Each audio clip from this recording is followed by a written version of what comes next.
Hi friends, आज एक हम बहुत बहुत बहुत इंटरेस्टिंग टॉपिक डिस्कस करने जा रहे हैं of GST chapter number 8 which is friends tax invoice, credit and debit note and ई-वे-बिल।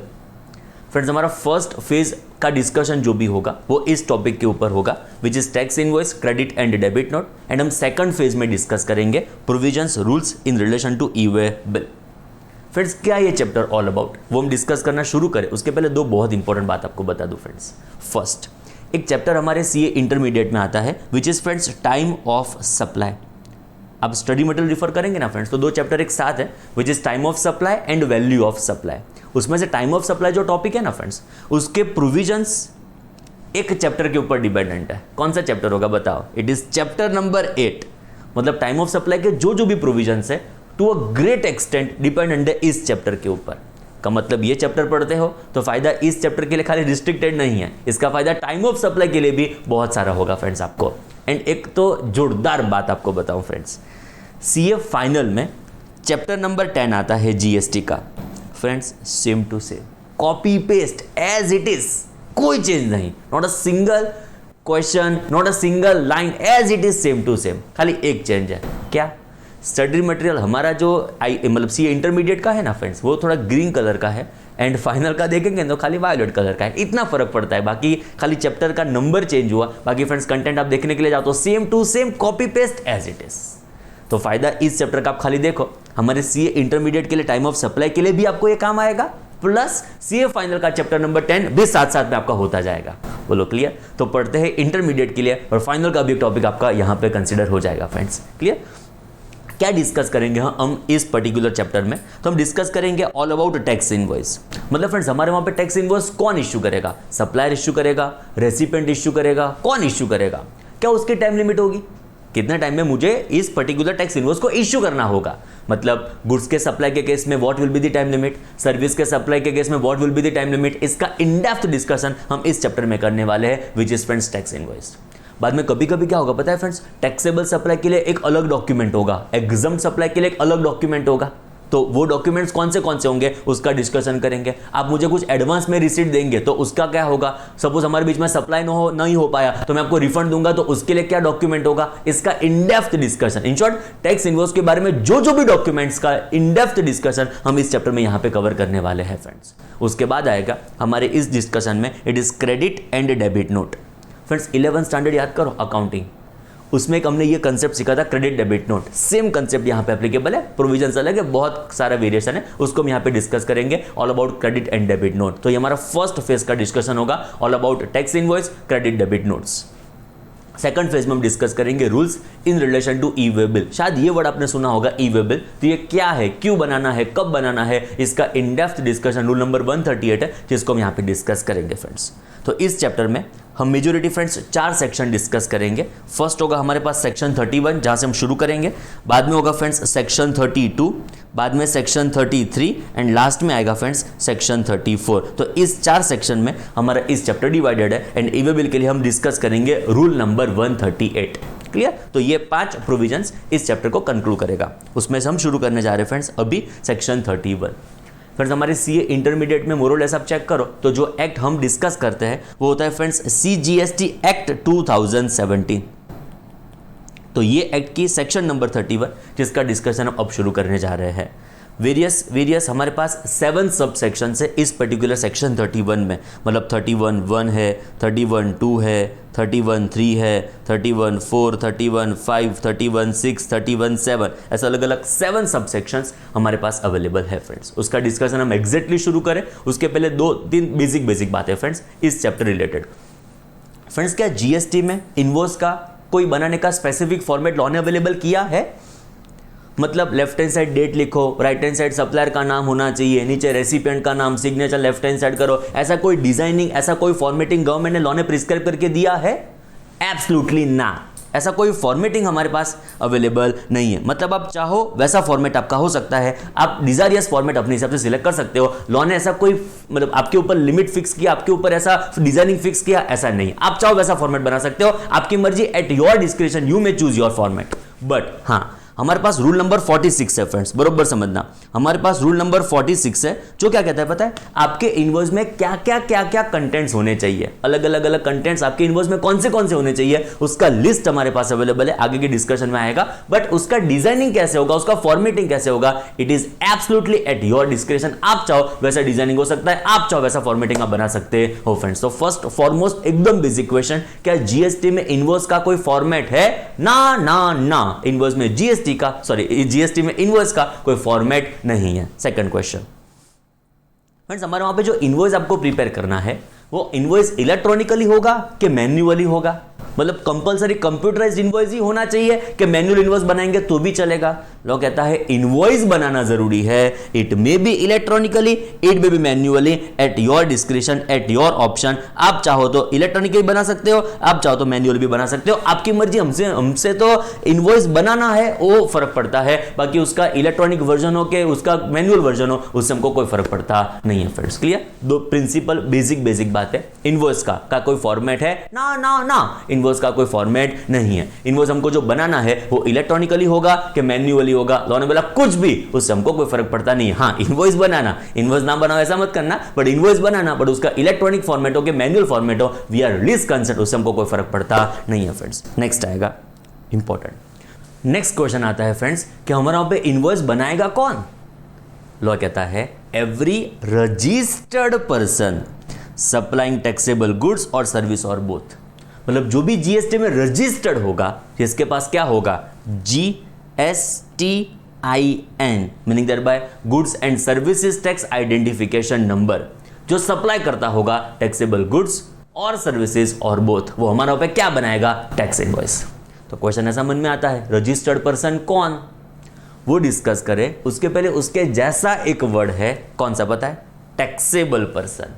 तो there is a vast difference between these two terms which is registered person and taxable person. वो पहले समझते हैं, उसमें से जो रजिस्टर्ड पर्सन होगा वो हमारा पे क्या बनाएगा? Tax invoice. क्लियर? छोटा सा रेफरेंस आएगा फ्रेंड्स यहाँ पे चैप्टर रजिस्ट्रेशन का, वो थोड़ा क्लियर करके हम इस चैप्टर में आगे बढ़ेंगे फ्रेंड्स। देखो हमारे वहाँ पे फ्रेंड्स सेक्शन 22 है CGST एक्ट, सेक्शन 24 है CGST act under registration. Section 22 क्या कहती है पता है friends? Threshold limit of registration. मतलब आपका एक्चुअल टर्नओवर, हमारे पास 3 लिमिट्स है, 10 lakhs की लिमिट है, 20 lakhs की लिमिट है, 40 lakhs की लिमिट है। ये डिस्कशन मोस्टली हो चुका होगा इनटू चैप्टर रजिस्ट्रेशन, बट यहाँ पे रेफरेंस से मैं वापस एक बार डिस्कस कर लेता हूँ फ्रेंड्स। तो हमारे पास 3 थ्रेशोल्ड लिमिट्स है, कभी कभी 10 लाख, कभी कभी 20 लाख, कभी कभी 40 लाख। कब 10 लाख, कब 20 लाख, कब 40 लाख, एक बार डिस्कस करके हम आगे बढ़ते हैं फ्रेंड्स। देखो 4 स्टेट्स है, कौन से 4 स्टेट? मणिपुर, मणिनगर नहीं है फ्रेंड्स, ये मणिपुर है। मणिपुर, मिजोरम, नागालैंड, त्रिपुरा। इस 4 स्टेट में आप गुड्स का सप्लाई करो कि सर्विस का सप्लाई करो, फर्क ही नहीं पड़ता, आपकी थ्रेशोल्ड लिमिट रहने वाली है 10 lakhs। मतलब जैसे ही आपका टर्नओवर, एक्चुअल टर्नओवर 10 lakhs को क्रॉस करता है, you become what? Liable for the purpose of registration. जैसे आपकी लिमिट क्रॉस करेगी, आप हो जाएंगे friends liable for the purpose of registration. 10 lakhs की लिमिट 4 स्टेट में, मणिपुर, मिजोरम, नागालैंड, त्रिपुरा। नेक्स्ट आएगा फ्रेंड्स 6 स्टेट, ये 4 स्टेट्स है, ये 6 स्टेट्स है। Arunachal Pradesh, Meghalaya, Sikkim, Uttarakhand, Pondicherry, Telangana. Limit is ₹20 lakhs। यहाँ पे गुड्स का सप्लाई हो के सर्विस का सप्लाई हो, ये भी गुड्स का सप्लाई हो के सर्विस का सप्लाई हो। Your threshold limit of registration is what friends? 20 lakhs। मतलब इस 6 स्टेट में जो आपका एक्चुअल टर्नओवर हमारी थ्रेशोल्ड लिमिट 20 lakhs को क्रॉस करेगा, you become what? Liable for the purpose of what? Registration. Clear? तो जैसे आपकी लिमिट इस 4 स्टेट्स में 10 लाख को क्रॉस करेगी, ये 6 स्टेट में 20 lakhs को क्रॉस करेगी, आपकी हो जाती है, आपकी क्रिएट होती है liability for the purpose of registration. You are the person who needs to obtain registration under CGST। You are the person who becomes liable for the purpose of registration. Friends बाकी सारे states 4, 6 के अलावा rest of the states, उसमें friends हमारे पास 2 limits है। जो आप एक्सक्लूसिवली गुड्स का सप्लाई करते होंगे, मतलब खाली गुड्स का सप्लाई होता है, तो हमारी लिमिट हो जाती है 40 lakhs। ये फ्रेंड्स प्रिंटिंग एरर है, इट इज 40 lakhs। जो खाली गुड्स का सप्लाई करते हो तो आपकी लिमिट हो जाती है 40 lakhs। जो आप खाली सर्विस का सप्लाई करते हो तो आपकी लिमिट हो जाती है फ्रेंड्स 20 lakhs। गुड्स का सप्लाई है, लिमिट है 40 लैक्स, सर्विस का सप्लाई है, लिमिट है 20 लैक्स। फ्रेंड्स दोनों का कॉम्बिनेशन हो तो गुड्स प्लस सर्विस का सप्लाई साइमल्टेनियस हो रहा हो तो आपकी लिमिट हो जाएगी friends, it would B 20 lakhs. यहाँ पे कोई प्रिंटिंग एरर नहीं है फ्रेंड्स, बोलो क्लियर। तो 4 states limit is 10 lakhs, 6 states limit is 20 lakhs, rest of the states खाली गुड्स का सप्लाई हो 40 लैक्स की लिमिट है, खाली सर्विस का सप्लाई हो 20 लैक्स की लिमिट है, गुड्स प्लस सर्विस का सप्लाई हो 20 लैक्स की लिमिट है। बोलो क्लियर। तो ये सेक्शन 22 कहती है threshold limit for the purpose of registration. जैसे आपकी लिमिट, आपका एक्चुअल टर्नओवर इस लिमिट्स को क्रॉस करेगा, आप हो जाएंगे friends liable for the purpose of registration. Further friends हमारे पास सेक्शन 24 है जो कहती है कंपल्सरी रजिस्ट्रेशन, मतलब अलग अलग 7, 8, 9, 10 ट्रांजैक्शंस है जिसमें आपका ट्रांजैक्शन फॉल होता है, जिसमें आपकी सिचुएशन फॉल होती है, तो फर्क ही नहीं पड़ता what is your threshold limit. आपकी लिमिट 10 लाख है, 20 लाख है, 40 लाख है, कोई फर्क नहीं पड़ता, मायने ही नहीं रखता कि आपका एक्चुअल टर्नओवर कितना है। जो इस लिस्ट में लिखे गए 1, 2, 3, 4, 5 ट्रांजैक्शंस में, मतलब जितने भी हमारे पास ट्रांजैक्शंस हो उसमें जो भी आपका ट्रांजैक्शन फॉल हो गया, स्टोरी वहां पे एंड हो गई, you become what liable for the purpose of registration. का मतलब फ्रेंड्स कोई भी पर्सन की लायबिलिटी ऑफ रजिस्ट्रेशन 2 जगह से आती है। Number 1 section 22, number 2 section 24। What is 22? Threshold limit for the purpose of registration. What is section 24? Irrespective क्या है आपकी टर्नओवर की लिमिट, फर्क ही नहीं पड़ता, क्या आपका एक्चुअल टर्नओवर वो भी फर्क नहीं पड़ता। जो आप 1, 2, 3, 4 अलग अलग 5, 7, 10 ट्रांजैक्शंस है उसमें आप फॉलो गए स्टूडेंट्स, आप कंपल्सरी हो जाएंगे liable for the purpose of what registration. I think पता चल रहा है। 1-2 एग्जांपल बता दूं। इंटरस्टेट सप्लाई ऑफ गुड्स, आपने इंटरस्टेट सप्लाई किया है, मीनिंग देयर बाय गुजरात में हो, राजस्थान में सप्लाई किया है, तो in this scenario if it is interstate supply of goods irrespective of your threshold limit, फर्क ही नहीं पड़ता क्या है आपकी थ्रेशोल्ड लिमिट, फर्क ही नहीं पड़ता आपके एक्चुअल टर्नओवर क्या है, you become what liable for the purpose of registration. एक और example, reverse charge mechanism. Generally friends कौन जीएसटी पे करेगा? सप्लायर जीएसटी पे करेगा। बर्डन किसके ऊपर होगा? रेसिपिएंट के ऊपर होगा। Friends in certain scenario it is recipient who is the person required to make payment of taxes, and यहां पे रेसिपिएंट के ऊपर उसका बर्डन रहने वाला है। पता चला? फॉरवर्ड चार्ज मैकेनिज्म में क्या होगा? जनरली क्या होगा, नॉर्मली क्या होगा, सप्लायर जीएसटी पे करेगा, बर्डन रेसिपिएंट के ऊपर होगा। रिवर्स चार्ज मैकेनिज्म में क्या होगा, रेसिपिएंट जीएसटी पे करेगा, बर्डन भी किसके ऊपर रहने वाला है? रेसिपिएंट।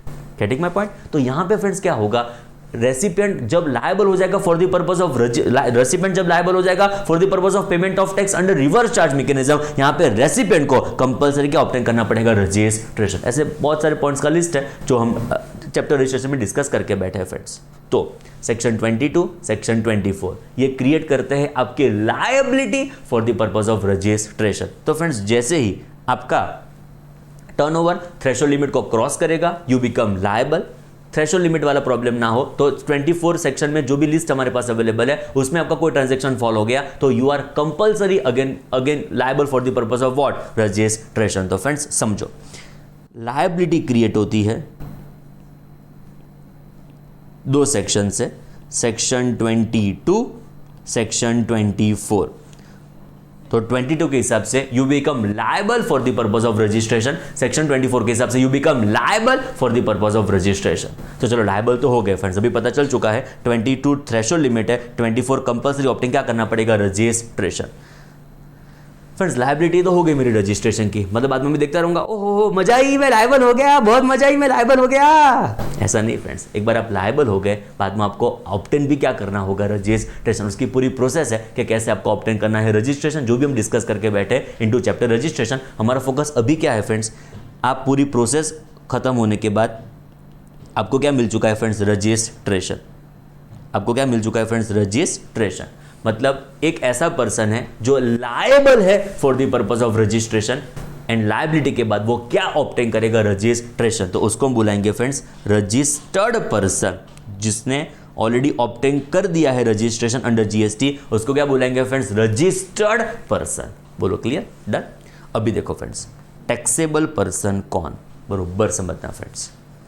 टैक्सेबल पर्सन की definition means a person who is registered, जिसकी लायबिलिटी आई थी एंड बाद में ऑब्टेन कर दिया था रजिस्ट्रेशन। तो हु इज रजिस्टर्ड और लायबल टू बी रजिस्टर्ड। जो रजिस्टर्ड हो चुका है और जो लायबल है for the purpose of what, registration, under which section 22 24। अभी पता चल गया 22 24, 22 threshold limit for the purpose of registration, section 24 compulsory mandatory क्या ऑब्टेन करना पड़ेगा, रजिस्ट्रेशन। तो friends, if you are person who is registered, you become what, taxable person. If you are person who is liable to get yourself registered, who is liable for the purpose of registration under section 22 24, तो again you become what friends, taxable person. Simple words में taxable person की definition में दो लोग covered होंगे, एक तो पहला कौन, जो ऑलरेडी रजिस्टर्ड है वो, प्लस दूसरा पर्सन कौन, जो है person liable for the purpose of what friends, registration. Liability कहां से क्रिएट होती है, it is as per section 22 और 24। बोलो मजबूत, एकदम crystal clear. Taxable person, person registered और liable to be registered under section 22 और 24। चलो नेक्स्ट आएगा रजिस्टर्ड पर्सन कौन। फ्रेंड्स, ये डेफिनेशन इंपॉर्टेंट क्यों बन गई पता है, बिकॉज इसके ऊपर तो हमारा फोकस है। ये तो पर्सन है जो हमारा पे क्या बनाएगा, टैक्स इनवॉइस। टैक्सेबल पर्सन तो खाली ऐसा जब हमने डिस्कस कर लिया, तो हमारा वहां पे रजिस्टर्ड पर्सन होगा जो हमारा पे क्या बनने वाला है, टैक्स इनवॉइस। सो उसकी डेफिनेशन तो हाईएस्ट इंपॉर्टेंट हो जाती है फ्रेंड्स। तो हमारा वहां पे रजिस्टर्ड पर्सन कौन, हमारा वहां पे रजिस्टर्ड पर्सन कौन, means a person who is registered under section 25. 25 is what, procedure for the purpose of registration। तो जिसने पूरी प्रोसेस फॉलो की है, जो भी फॉर्म सबमिट करने थे वो सब सबमिट कर दिए हैं, जो भी डॉक्यूमेंट्स अपलोड करने थे वो सारा प्रोसेस उसने खत्म कर दिया है, तो उसको क्या ग्रांट किया जाएगा, GSTIN। जिसको GSTIN ग्रांट किया गया वो हो गया हमारा वहां पे कौन, रजिस्टर्ड पर्सन। GSTIN बताओ क्या, goods and services tax identification number. तो जिसको ये नंबर ग्रांट किया गया वो हमारा पे क्या बन गया फ्रेंड्स, रजिस्टर्ड पर्सन। क्लियर। एक स्पेसिफिक लोगों को यहां से एक्सक्लूड किया गया है, but does not include a person having unique identification number. Friends, जिसको यूनिक आइडेंटिफिकेशन नंबर इश्यू किया गया है वो हमारे वहां पे रजिस्टर्ड पर्सन माने जाएंगे नहीं। फ्रेंड्स, ये क्या है यूनिक आइडेंटिफिकेशन नंबर, वो डिस्कस किया था चैप्टर रजिस्ट्रेशन में। इसका वापस एक बार डिस्कशन आएगा, तब उसको हम इन डेप्थ डिस्कस करेंगे। अभी टेम्पररी बेसिस के ऊपर याद रख लेते हैं कि रजिस्टर्ड पर्सन की डेफिनेशन से एक स्पेसिफिक पर्सन को निकाल दिया गया, which is person having what, unique identification number. In depth discussion है, तब वापस एक बार प्रॉपर डिस्कस कर लेंगे। अभी आई थिंक उसका टाइम हमारे पास अभी नहीं है फ्रेंड्स, एकदम बरोबर समझो। रजिस्टर्ड पर्सन कौन, person registered under section 25, but एक पर्सन को निकाल दिया गया, person having unique identification number. Clear. चलो बेसिक दो तीन बातें डिस्कस की फ्रेंड्स हमने। पॉइंट नंबर 1, हम सेक्शन 31 के ऊपर डिस्कशन अब एग्जैक्टली शुरू करने जा रहे हैं। उसके पहले दो तीन प्रिंसिपल बेसिक बातें हमने डिस्कस की फ्रेंड्स। इस चैप्टर में हम 4 सेक्शन डिस्कस करेंगे, 31, 32, 33, 34। उसमें 31 के ऊपर हमारा फोकस है। ये चारों सेक्शन CGST एक्ट 2017 को बिलोंग करती है। फर्स्ट एंड फॉरमोस्ट क्वेश्चन था, क्या इनवॉइस का कोई फॉर्मेट है, ना ना ना, इनवॉइस का कोई फॉर्मेट हमारा वहाँ पे लॉ ने प्रिस्क्राइब करके दिया नहीं है। सेकंड क्वेश्चन आएगा फ्रेंड्स, हमारा पे जो इनवॉइस आपको इश्यू करना है वो इलेक्ट्रॉनिकली इश्यू करूं कि मैन्युअल इश्यू करूं। लॉ ने बोला कुछ भी, उस हमको फर्क पड़ता नहीं है। आपका इनवॉइस इलेक्ट्रॉनिकली भी हो सकता है, मैन्युअली भी हो सकता है, इश्यू करो ना, इश्यू करना जरूरी है। बाद में इलेक्ट्रॉनिकली हो मैन्युअली हो कोई फर्क पड़ता खास नहीं है। हमारा वहां पे इनवॉइस प्रिपेयर कौन करेगा, हमारा वहां पे इनवॉइस बनाएगा कौन। लॉ कहता है every registered person supplying taxable goods और सर्विस और both must issue what, tax invoice. हमने रिफर किया हु इज रजिस्टर्ड पर्सन। तो रजिस्टर्ड पर्सन कौन, तो जो भी पर्सन रजिस्टर्ड है अंडर सेक्शन 25, ध्यान से चार्टर्ड अकाउंटेंट, जो भी पर्सन रजिस्टर्ड है अंडर सेक्शन 25 वो हमारा वहां पे क्या बन जाएगा, हमारा वहां पे क्या बन जाएगा, registered person. But excluding person having what, unique identification number. ये डिस्कशन पेंडिंग रहा, अब चिंता ना करो। एक और वर्ड आता है हमारा वहां पे टैक्सेबल पर्सन। तो टैक्सेबल पर्सन, रजिस्टर्ड पर्सन दोनों सेम टू सेम है कि अलग अलग है? अरे अलग अलग है। टैक्सेबल पर्सन कौन, टैक्सेबल पर्सन कौन, पर्सन रजिस्टर्ड और liable to be registered under section 22 और 24। मुझे बताओ फ्रेंड्स, कंक्लूजन, टैक्सेबल पर्सन की डेफिनेशन वाइड हो गई कि रजिस्टर्ड पर्सन की डेफिनेशन वाइड हो गई? चलो बताओ बताओ, टैक्सेबल पर्सन ज्यादा लोगों को कवर करेगा कि रजिस्टर्ड पर्सन ज्यादा लोगों को कवर करेगा? It is taxable person. Check करो, वो दो लोग अपने सेल्फ में कवर करता है, जो रजिस्टर्ड है वो प्लस जो लायबल टू बी रजिस्टर्ड है वो। बट रजिस्टर्ड पर्सन तो खाली किसको कवर करेगा, जो सेक्शन 25 में रजिस्टर्ड है वो ही। तो फ्रेंड्स ऐसा बोल सकते हैं, कंक्लूजन बरोबर समझो, every registered person is taxable person. बरोबर है, perfect perfect. Every registered person is taxable person, because ये जो रजिस्टर्ड है वो यहाँ पे रजिस्ट्रेशन की डेफिनेशन में कवर हो गया, समझे आप? ये जो रजिस्टर्ड है वो यहाँ पे ऑटोमेटिकली कवर हो गया, तो जो रजिस्टर्ड है वो टैक्सेबल ऑटोमेटिकली है। But every taxable person is not registered person. पता चला? बिकॉज टैक्सेबल पर्सन में तो दो लोग कवर्ड है, जो लायबल है वो भी कवर्ड है, तो उसको रजिस्टर्ड तो भी नहीं बोल सकते, बिकॉज रजिस्टर्ड तो कौन है? जिसने ऑप्टेन करके क्या बैठा है, जो registration.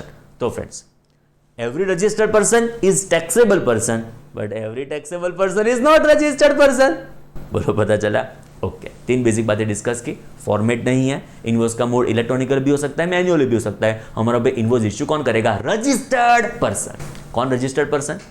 Person registered under section 25 but excluding person having what? Unique identification number. Done. चलो नेक्स्ट, सेक्शन 31 सब सेक्शन 1 मैंने पहले भी डिस्कस किया फ्रेंड्स। सेक्शन 31 इस चैप्टर की हार्ट सेक्शन है, बहुत इंपॉर्टेंट सेक्शन है। पूरा चैप्टर मोरलेस 70% चैप्टर तो सेक्शन 31 ही कवर करता है। उसमें फ्रेंड्स अलग अलग 7 सब सेक्शन है जिसको हम डिस्कस करना अभी शुरू करने जा रहे हैं। उसमें से first sub section is section 31 sub section 1। Friends, ये चैप्टर बहुत फोकस किसके ऊपर करता है पता है? It is time limit for the purpose of issuing invoice. मैं कौन से समय तक, कौन से टाइम लिमिट तक इनवॉइस इश्यू करूं, उसके ऊपर बहुत फोकस किया है इस चैप्टर ने। उसके ऊपर बहुत फोकस किया है सेक्शन 31 के प्रोविजंस ने। तो what is section 31 sub section 1? It is time limit. Again it is talking about time limit. Time limit for issuing invoice in case of taxable supply of goods. मतलब goods का supply जब होगा, एकदम ध्यान से, goods का supply जब होगा तब मुझे कितने टाइम लिमिट में इनवॉइस इश्यू करना पड़ेगा, उसका डिस्कशन हम यहां पे करेंगे, विच इज सेक्शन 31 सबसेक्शन 1। आपके मन में से डाउट आएगा, तो सर्विस का सप्लाई होगा तो टाइम लिमिट क्या होगी? तो फ्रेंड्स, उसके लिए सबसेक्शन 2 है। मतलब 31(1) बात करेगा गुड्स के सप्लाई में इनवॉइस इश्यू करने की टाइम लिमिट। 31(2) सर्विसेज, वो बात करेगा सर्विस के सप्लाई में हमको कब तक इनवॉइस इश्यू करने की रिक्वायरमेंट आने वाली है। फ्रेंड्स, सब सेक्शन के साथ सब कुछ याद रह जाएगा, गारंटी है मेरी। खाली बरोबर इस लेक्चर्स को सुनो, इस लेक्चर्स को एंजॉय करो, इस लेक्चर्स को समझने का ट्राई करो। जब जब मैं बोलूं मेरे साथ बोलने का ट्राई करो। ओके, मैं बोलूंगा 31(1) आपका आंसर होना चाहिए गुड्स। मैं बोलूंगा 31(2) आपका आंसर होना चाहिए सर्विसेज। सब घर पे बैठे हैं, घर पे फीलिंग आनी चाहिए कि नौकर के लेक्चर्स चल रहे हैं। फ्रेंड्स, चलो शुरू करते हैं। 31(1) आंसर आपका सुनाई नहीं दिया, मुझे बोलना पड़े गुड्स ऐसा बोलने का। 31(2) आपको क्या बोलने का? सर्विसेज। फ्रेंड्स, क्लास जैसा लगना चाहिए। चलो शुरू करते हैं। 31(1) गुड्स, 31(2) सर्विसेज। फर्स्ट फोकस है हमारा 31(1) time limit for the purpose of issuing invoice in case of supply of goods.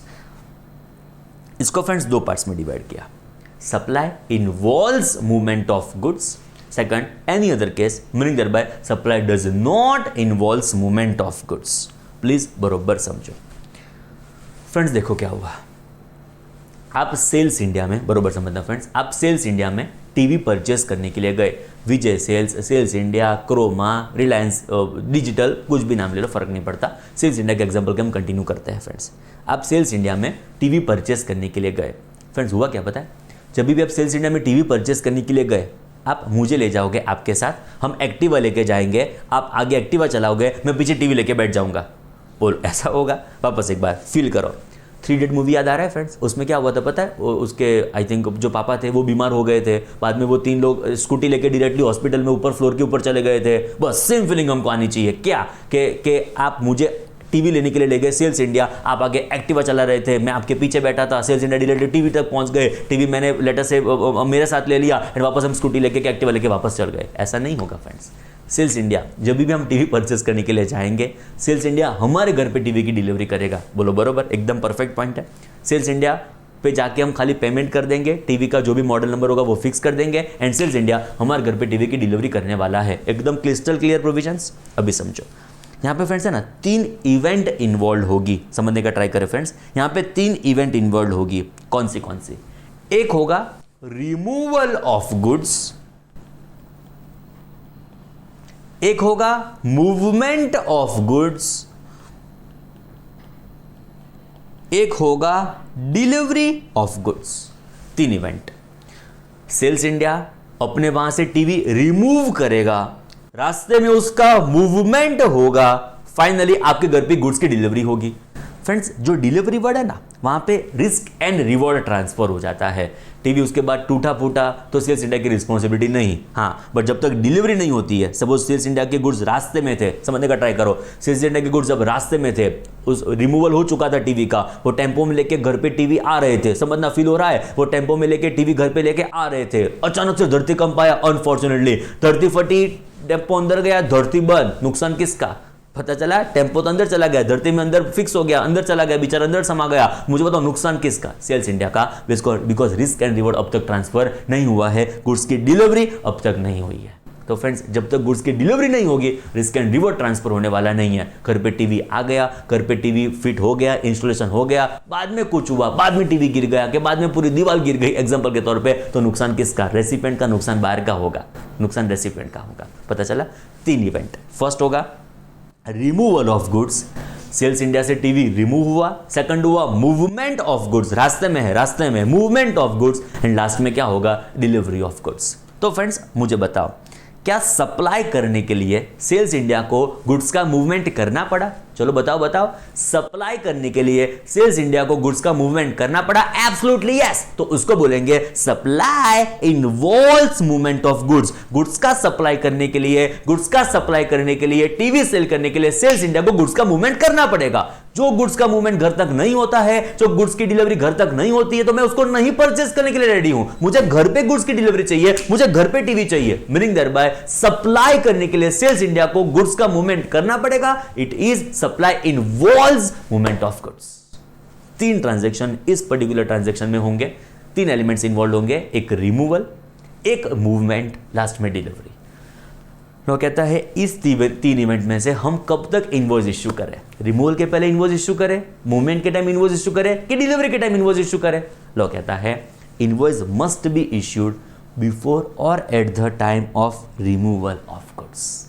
पता चला, इस इवेंट को ट्रिगर किया जिस समय के ऊपर आपको इनवॉइस इश्यू करने की रिक्वायरमेंट आने वाली है फ्रेंड्स। तो invoice must be issued before और at the time of removal of goods for supply to whom friends? Recipient को सप्लाई करने के लिए जब भी गुड्स का मूवमेंट होता है तब नहीं, गुड्स की डिलीवरी होती है तब नहीं, जब भी गुड्स का रिमूवल ट्रिगर होता है, जब गुड्स का रिमूवल हुआ, सेल्स इंडिया के बाहर ये टीवी गया, उसके पहले उस समय पे इनवॉइस इश्यू करने की रिक्वायरमेंट आने वाली है। आई थिंक पता चला फ्रेंड्स आपको। तो कौन सा टाइम होगा किस टाइम पे मुझे इनवॉइस इश्यू करने की रिक्वायरमेंट आएगी? कितनी छोटी बात है बट कितना बड़ा इंपॉर्टेंस रखती है, आपको ग्रेजुअली पता चलता जाएगा फ्रेंड्स। क्लियर? 3 इवेंट, एक रिमूवल, एक मूवमेंट, एक डिलीवरी ऑफ गुड्स। तो मुझे कब तक इनवॉइस इश्यू करने की रिक्वायरमेंट आने वाली है? I must issue invoice before और at the time of removal of the particular goods. Clear? चलो शुरू करते हैं। 31 goods. Answer supply involves movement of goods. Answer I must issue invoice up to what time limit? Up to कहां तक मुझे invoice issue करने की requirement आने वाली है? तो if supply involves movement of goods, invoice must be issued before और at the time of removal of goods. Second example बरोबर समझो, second situation, any other case which is supply does not involves movement of goods. Friends मुझे बताओ, अब sales India mobile purchase करने के लिए गए, तो क्या मोबाइल की डिलीवरी सेल्स इंडिया घर पे करने वाला है? सर मोबाइल की डिलीवरी थोड़ी वो घर पे करेगा, वो तो हम ही वहां से लेके आएंगे ना। कैसी बात कर रहे हो? बरोबर ही बात कर रहा हूं। यहाँ पे फ्रेंड्स 3 ट्रांजैक्शन नहीं होंगे, रिमूवल, मूवमेंट, डिलीवरी, 3 ट्रांजैक्शन नहीं, एक ही ट्रांजैक्शन होगा। कौन सा? Delivery of goods. Because mobile supply करने के लिए वहाँ पे कुछ मूवमेंट होने ही वाला नहीं है। वहाँ पे मोबाइल था, वहाँ पे मोबाइल आपको डिलीवर करके दे दिया गया। Meaning there by simple words में supply does not involves movement of goods. Clear?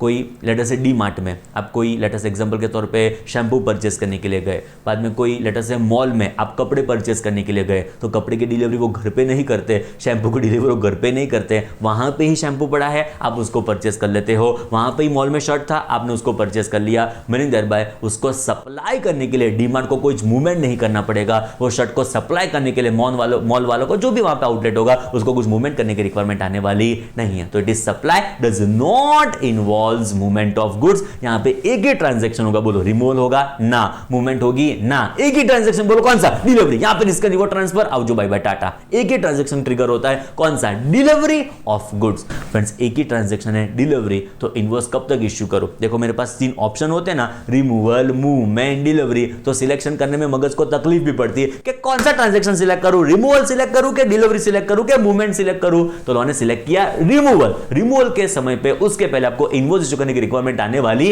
है, बट जब फ्रेंड्स रिमूवल है ही नहीं, डिलीवरी ही खाली एक इवेंट है, सॉरी रिमूवल है ही नहीं, मूवमेंट है ही नहीं, खाली एक इवेंट है, कौन सी, डिलीवरी ऑफ गुड्स, तो मुझे कब तक इनवॉइस इश्यू करना पड़ेगा। लॉ कहता है if supply in does not involves movement of goods, तो बिफोर और at the time of delivery of goods. एक ही तो इवेंट है डिलीवरी, तो सिलेक्ट भी कौन सा करना पड़ेगा, event friends delivery of goods. और दूसरा नाम उसका making available thereof to whom friends, recipient, मतलब रेसिपिएंट को जब मैंने उसको मेक अवेलेबल किया तब तक मुझे इनवॉइस इश्यू करने की रिक्वायरमेंट आने वाली है। बोलो क्लियर, सिंपल वर्ड्स में सप्लायर रेसिपिएंट के डोर स्टेप्स पे गुड्स की डिलीवरी करता है, समझना बरोबर। Supplier undertakes responsibility to deliver goods at your door step being recipient. तो फ्रेंड्स यहां पे 3 ट्रांजैक्शन ट्रिगर होंगे, मैं रिस्पॉन्सिबिलिटी अज्यूम करता हूं कि मैं आपके वहां पे गुड्स की डिलीवरी करूंगा, तो 3 यहां पे ट्रांजैक्शन होंगे, एक होगा रिमूवल, एक होगा मूवमेंट, एक होगा डिलीवरी। तो लॉ कहता है supply involves movement of goods, यहां पे supply involves movement of goods, मुझे इनवॉइस इशू करना पड़ेगा बिफोर और at the time of removal of goods. Second, जब आप मेरे पास गुड्स परचेस करने के लिए आते हो, 2 सिचुएशन हो सकती है, मैं आइदर आपके वहां पे गुड्स की डिलीवरी करूं, सेकंड सिचुएशन क्या हो सकती है, आप मेरे वहां पे आके गुड्स का परचेस करो। गेटिंग माय पॉइंट, आइदर मैं आपके वहां पे गुड्स की डिलीवरी करूंगा और क्या होगा, आप मेरे वहां पे आके गुड्स का परचेस करोगे। मेरी मोबाइल शॉप है, आप मेरे वहां पे गुड्स का आके परचेस करोगे। मेरे मॉल में, मतलब मॉल में मेरी कोई शॉप है, तो आप मेरे वहां पे आके गुड्स का परचेस करोगे। इन दिस सिनेरियो एक ही ट्रांजैक्शन होगा, बोलो कौन सा होने वाला है, डिलीवरी। तो मुझे इनवॉइस इशू करना पड़ेगा बिफोर और at the time of delivery of goods. I think सब कुछ पता चल गया फ्रेंड्स, क्लियर। चलो शुरू करते हैं। 31 goods answer, supply involves movement of goods before और at the time of removal of goods, but if supply does not involves movement of goods before और at the time of delivery of goods. Clear friends, okay. एक 2-3 practical example solve करेंगे जिससे पता चलेगा कि exam में कैसे question आएंगे, हम उसको कैसे आंसर देना पड़ेगा फ्रेंड्स। क्लियर। क्वेश्चन नंबर 1 एकदम ध्यान से फ्रेंड्स, क्वेश्चन नंबर 1 ध्यान से। Sonu Manufacturers Delhi supplies goods to Sony Electronics Haryana. किसने किसको सप्लाई किया, सोनू ने सोनी को सप्लाई किया। तो फ्रेंड्स ये सोनू कौन बना, सप्लायर, सोनी कौन बना, recipient. The supply involved movement of goods का मतलब सोनू मैन्युफैक्चरर जो भी है वो सोनी के डोर स्टेप्स के ऊपर जाके गुड्स की डिलीवरी करने वाला है। 3 इवेंट होंगे, एक रिमूवल होगा, एक मूवमेंट होगा, एक डिलीवरी ऑफ गुड्स होगा। The goods were removed from its factory in Delhi on 23 September 2018। Goods का रिमूवल कब है, 23 सितंबर को है, रास्ते में मूवमेंट हो रहा होगा, एंड फाइनली डिलीवरी कब हो गई to Sony Electronics, it is on 2 October 2018। एकदम सिंपल फ्रेंड्स, एकदम सिंपल चैप्टर, एकदम कंसेप्ट आपके क्लियर कर देगा। रिमूवल कब है, 23 सितंबर को है, गुड्स की डिलीवरी कब है, 2 अक्टूबर को है। By what time Sonu Manufacturers are required to issue invoice.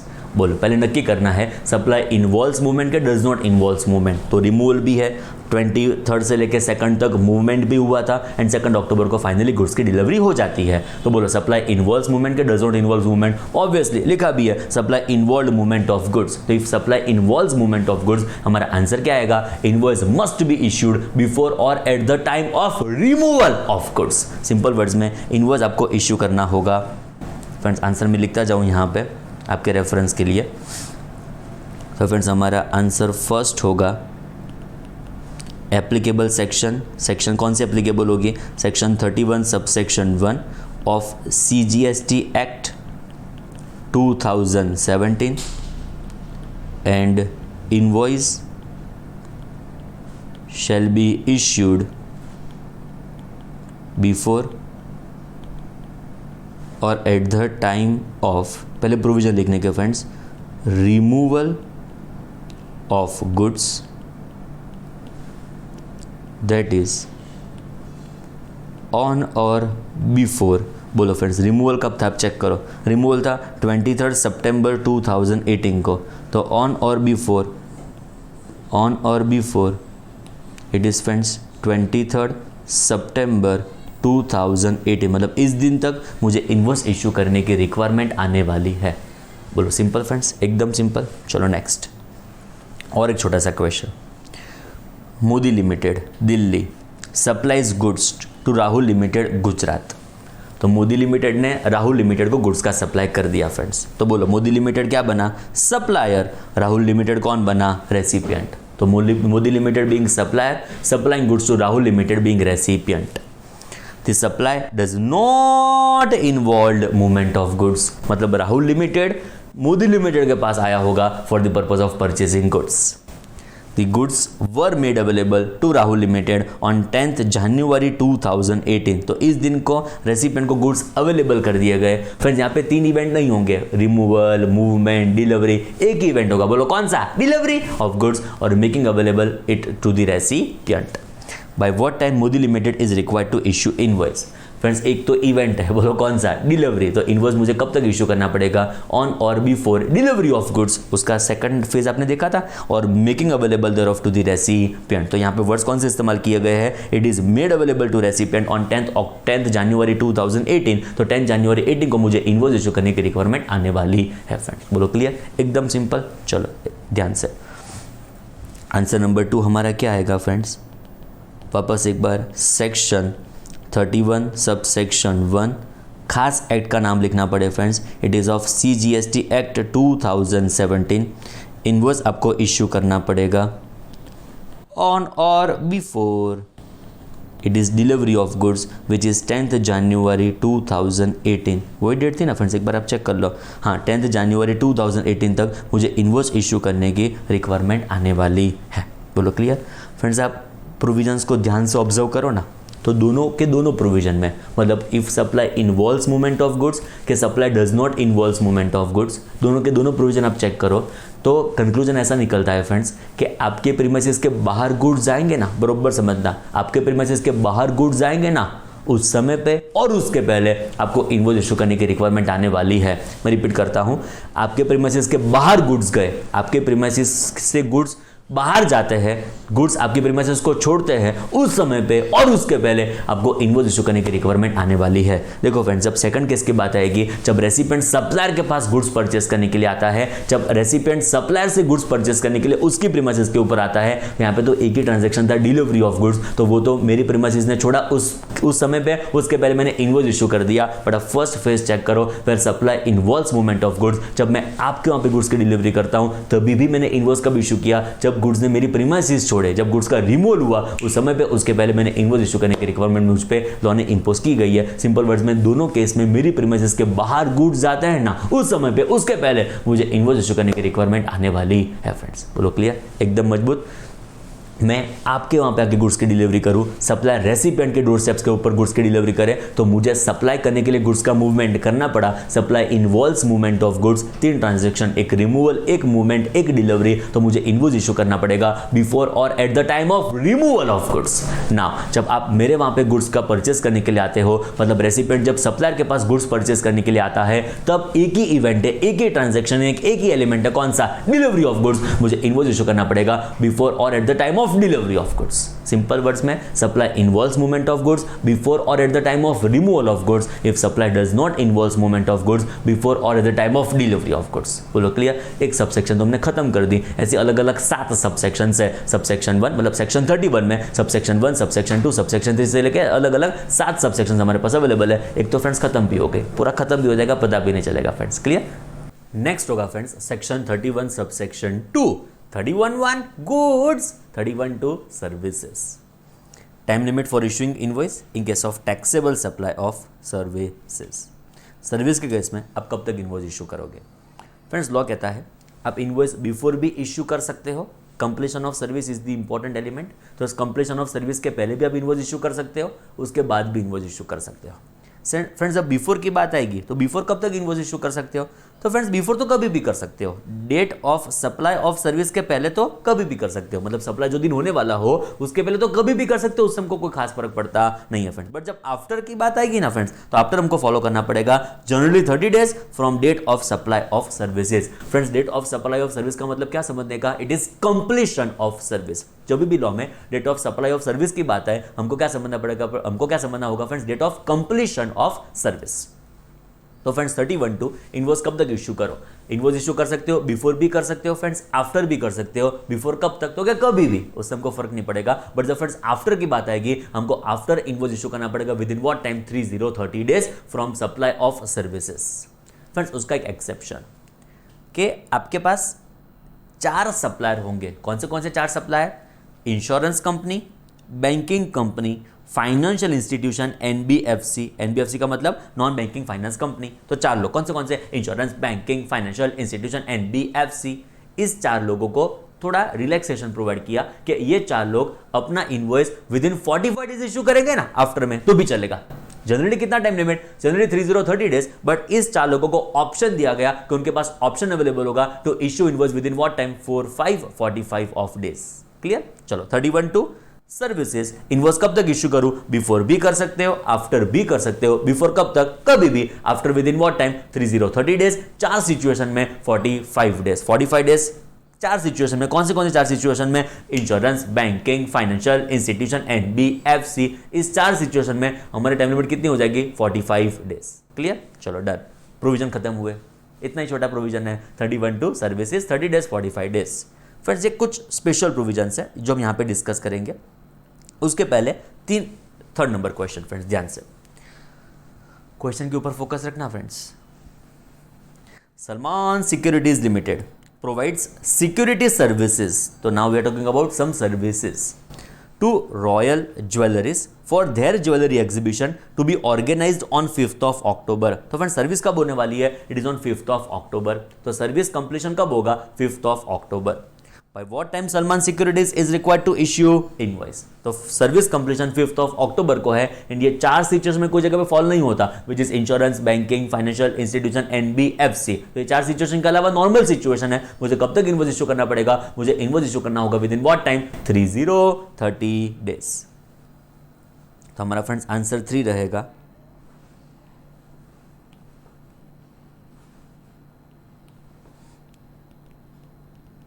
Section कौन सी आएगी फ्रेंड्स? सेक्शन एप्लीकेबल होगी section 31 sub section 2 of CGST act 2017 friends. Invoice मुझे कब तक इशू करना पड़ेगा फ्रेंड्स? मुझे इनवॉइस इशू करना पड़ेगा within what time? Within 30 days. Within 30 days from which date? Within 30 days from, check करो, it was 10th of October, sorry it is 5th of October. अच्छा हुआ देख लिया friends date, it is 5th of October. तो 5th अक्टूबर से हमको compute करने हैं कितने नंबर ऑफ डेज? 30 डेज। कैसे कंप्यूट करने के? एकदम सिंपल है फ्रेंड्स। देखो 5th अक्टूबर से 30 डेज, मतलब 5th अक्टूबर को एक्सक्लूड करना होगा। ध्यान से, 5th अक्टूबर से 30 डेज बोलूँ का मतलब 5th अक्टूबर को एक्सक्लूड करना पड़ेगा। अभी समझो, अक्टूबर में कितने नंबर ऑफ डेज होंगे? अक्टूबर में होते हैं 31 नंबर ऑफ डेज फ्रेंड्स, वो हमको पता है। तो फ्रेंड्स देखो 31 में से मैं 5 को लेस कर दूंगा तो 26 नंबर ऑफ डेज तो मेरे अक्टूबर महीने में इटसेल्फ ही खत्म हो गए। पता चला? अक्टूबर के 31 में से 5 को, मतलब 5 दिन को मुझे एक्सक्लूड करना है। तो ये देखो 26 नंबर ऑफ डेज तो मेरे अक्टूबर महीने में इटसेल्फ ही खत्म हो गए। 30th डे तक मुझे इनवॉइस इशू करने की रिक्वायरमेंट आने वाली है। उसमें से 26 नंबर ऑफ डेज में लेस कर दूंगा, because 26 number of days already अक्टूबर महीने में खत्म हो चुके हैं। तो डेट कौन सी आएगी friends? It would B 4th of November, मतलब 4th ऑफ नवंबर तक मुझे इस सर्विस के लिए इनवॉइस इशू करने की रिक्वायरमेंट आने वाली है। बोलो सिंपल।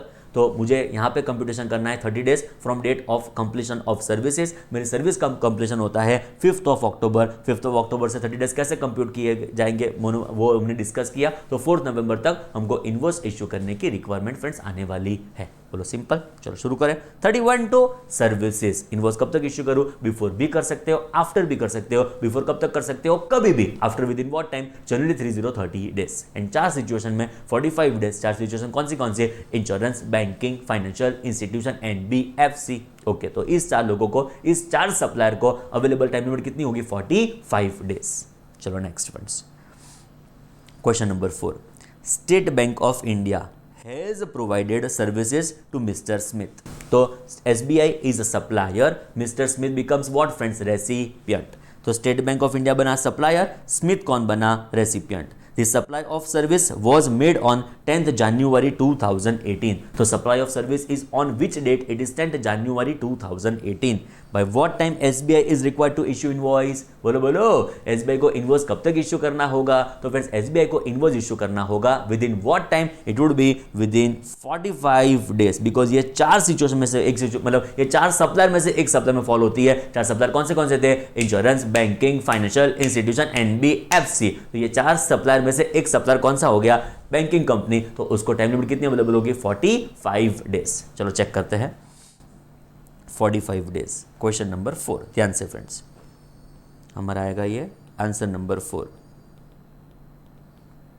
एप्लीकेबल सेक्शन कौन सी होगी? Section 31 sub section 2। Friends exam में सेक्शन कोड करने की ऐसा आज की बात क्वेश्चन आप मुझे नहीं पूछोगे, बिकॉज मैंडेटरी कोड करने की, आंख बंद करके कोड कर ही देने की फ्रेंड्स, मतलब आप खोल ही रखना तो प्रॉपर्ली लिख पाओगे फ्रेंड्स आप। Clear? Section 31 sub section 2। Invoice issue करना है विद इन व्हाट टाइम? आपको इनवॉइस इशू करना है फ्रेंड्स विद इन 45 डेज। बहुत इंपॉर्टेंट है, प्लीज ध्यान से, within 45 days from supply of services. Supply of services is on which date? It is 10th January 2018। तो यहाँ पे लिख दूंगा फ्रॉम 10th January, यहाँ पे लिख देता हूँ friends, it is 10th January 2018। चलो days, number of days calculate कर लेते हैं। 45 डेज कैलकुलेशन करना है, 10th को एक्सक्लूड करना होगा। हमारा फर्स्ट डे शुरू होगा 11th January से। तो फ्रेंड्स देखो, जनवरी महीने में कितने नंबर ऑफ डेज होंगे? 31। उसमें से 10 को निकाल देना पड़ेगा, तो 21 नंबर ऑफ डेज तो जनवरी इटसेल्फ में ही खत्म हो गए। Getting my point? 21 number of days तो जनवरी इटसेल्फ में ही खत्म हो गए। हमको करने थे 45 डेज, उसमें से 21 को लेस कर दिया तो 24th of February। Getting my point? तो मुझे इनवॉइस इशू करना पड़ेगा 24th of February तक in this particular situation of question number 4। मतलब स्टेट बैंक ऑफ इंडिया मुझे एज अ रेसिपिएंट स्मिथ कब तक इनवॉइस इशू करके देगा? It would B 24th of February तक मुझे ये इनवॉइस इशू करके मिलने वाला है फ्रेंड्स। बोलो चकाचक, एकदम क्लियर। शुरू करते हैं 31(1). Goods supply involves movement of goods before or at the time of removal of goods if supply does not involves movement of goods before or at the time of delivery of goods। 31(2) services. Invoice कब तक issue करूं? Either before और after. Before कब issue करेंगे? कभी भी। After issue करना पड़ेगा within what time? 30 days. चार सिचुएशन में 45 डेज। चार सिचुएशन कौन सी याद करो? Insurance, banking, financial institution, NBFC। बोलो मजबूत, एकदम क्रिस्टल क्लियर। चलो आगे बढ़ते हैं फ्रेंड्स। स्पेशल प्रोविजंस फ्रेंड्स, इसको एक थोड़े टाइम लिमिट के बाद, मतलब थोड़े टाइम के बाद सब्सिक्वेंट सेशंस में डिस्कस करेंगे, बिकॉज कुछ रियली स्पेशल है तो उसका एक अलग इंपॉर्टेंस है, तो उसको बाद में डिस्कस करेंगे, आप चिंता ना करो। अभी हमारा फोकस है, बहुत इंटरेस्टिंग है कंसेप्ट, सो थोड़ा देर के बाद डिस्कस करेंगे फ्रेंड्स। अभी हम डिस्कस करेंगे section 31 subsection 3। Clear? 31(1) goods, 31(2) services. आगे भी डिस्कस किया था। सेक्शन 31 में हमारे पास अलग अलग 7 सब सेक्शंस का बंच अवेलेबल है। Section 31 subsection 1 goods. सर कितनी बार बोलते हो गुड सर्विसेज? फ्रेंड्स जितनी बार बोलूँगा ना उतने आपके मगज में उतनी बार हैमर होगा, जितनी बार हैमर होगा ना उतना याद रह जाएगा फ्रेंड्स। ये वीडियो आपको सेकंड टाइम नहीं देखना है, एक बार देखा चकाचक कंटेंट घर पे रेडी हो जाना चाहिए फ्रेंड्स। मैं गारंटी के साथ कहता हूँ, इट इज़ एब्सोल्युटली 1 करोड़ के स्टैम्प पेपर के ऊपर गारंटी। जितना वीडियो आपने ध्यान से देखा होगा ना उतना घर पे पढ़ने की जरूरत ही नहीं पड़ेगी। एक बार वीडियो देखो, चैप्टर एब्सोल्युटली खत्म, घर पे एक भी बार रिवीजन करने की जरूरत नहीं पड़ेगी फ्रेंड्स, ऐसी गारंटी है। प्रोवाइडेड वीडियो देखो तब ध्यान से आपका कंटेंट एकदम मिस ना हो, ऐसा आपको ध्यान रखना पड़ेगा फ्रेंड्स। क्लियर? चलो 31(1) गुड्स सेक्शन के साथ नहीं, सब सेक्शन के साथ नहीं, क्लॉज के साथ सब कुछ याद रहेगा, ऐसी रिटर्न में गारंटी है। आपको खाली ध्यान रखना है कि कंटेंट जब भी डिस्कस होता है तब ध्यान आजू बाजू ना हो फ्रेंड्स, खाली कंटेंट, खाली मुझ पे ध्यान फ्रेंड्स। क्लियर? 31(1) goods, 31(2) services. 7 अलग अलग सबसेक्शन है। Section 31 subsection 3। फ्रेंड्स देखो, सबसेक्शन 1 वाज व्हाट? गुड्स के केस में इनवॉइस इश्यू करने की time limit. Subsection 2 is what? Service के केस में इनवॉइस इश्यू करने की टाइम लिमिट। फ्रेंड्स सबसेक्शन 3 जो है ना वो कोई टाइम लिमिट के बारे में बात नहीं कर रहा है, समझो बरोबर। Subsection 3 it is not talking about some time limit for issuing invoice, it is talking about some various documents. कितनी बार वेरियस बोला? बहुत सारे क्लॉज है, देखो clause A, clause B, clause C, clause D, clause E, clause E, clause F, clause G, अलग अलग 1 2 3 4 5 6 7 clause है। मतलब सेक्शन 31 में अलग अलग अलग 7 सब सेक्शंस, उसमें सेक्शन 31 सब सेक्शन 3 में अलग अलग 7 क्लॉजेज, जिसका हम यहाँ पे डिस्कस करेंगे, बट मैं रिपीट करूंगा। सब सेक्शन 1 गुड्स के केस में इनवॉइस इश्यू करने की टाइम लिमिट है, आइदर ऑन और before removal of goods, either on और before delivery of goods. Subsection 2 service के केस में इनवॉइस इश्यू करने की टाइम लिमिट है, बिफोर तो कभी भी है, आफ्टर जनरली 30 डेज, 4 सिचुएशन में 45 days. Subsection 3 is not a time limit for issuing invoice. It is just referring various documents जो हमको invoice के समय पे issue करने होंगे फ्रेंड्स। क्लियर? उसमें से फर्स्ट है section 31 subsection 3 clause A which is friends RTI which is revised tax invoice। क्या है ये कंसेप्ट, उसका हम डिस्कशन शुरू करें friends. Revise tax invoice section 31 subsection 3 clause ए RTI, ये शुरू करें। उसके पहले यहां पे छोटा सा रेफरेंस होगा of registration. Section 22 section 24 it is friends liability for the purpose of registration. Section 22 जैसे ही आपका एक्चुअल टर्नओवर थ्रेशोल्ड लिमिट को क्रॉस करेगा, कभी कभी 10 lakhs, कभी कभी 20 lakhs, कभी कभी 40 lakhs, डिपेंडिंग अपॉन आप कौन से स्टेट में कौन सी एक्टिविटी करते हो, तो उसके ऊपर आपकी थ्रेशोल्ड लिमिट फिक्स की गई होगी फ्रेंड्स। तो जैसे ही आपने आपका ये थ्रेशोल्ड लिमिट क्रॉस किया, बरोबर समझो, जैसे ही आपने आपका एक्चुअल टर्नओवर आपकी ये थ्रेशोल्ड लिमिट क्रॉस करेगा, तो आप हो जाओगे, you will becoming liable for the purpose of registration. वो लायबिलिटी कहां से क्रिएट होगी? As per section 22 you become what? Liable for the purpose of registration. Section 24 compulsory opting क्या करना पड़ेगा? Registration in certain cases, interstate supply of goods, reverse charge mechanism, अलग अलग situation से ई कॉमर्स ऑपरेटर, अलग अलग situation से TDS, TCS, composition supplier, अलग अलग सिचुएशंस में आपको कंपल्सरी क्या ऑप्टिंग करना पड़ेगा? Registration as per section 24। तो फ्रेंड्स एक दिन आपकी लायबिलिटी क्रिएट होगी for the purpose of registration. जो दिन आपने आपका एक्चुअल टर्नओवर लिमिट को क्रॉस करेगा, वो दिन आप हो जाएंगे liable for the purpose of registration. अभी फ्रेंड्स प्रोविजन क्या कहते हैं? सेक्शन 25 प्रोविजन कहते हैं आपको अप्लाई करना होगा, बरोबर समझना, आपको अप्लाई करना होगा for the purpose of registration. तो day on which you become liable for the purpose of registration, उसके विद इन 30 डेज अप्लाई करना होगा for the purpose of registration. Please बरोबर समझना, हम डिस्कस कर रहे हैं section 31 subsection 3 clause A, it is revise tax invoice. तो एक दिन आप हो गए friends liable for what? Registration.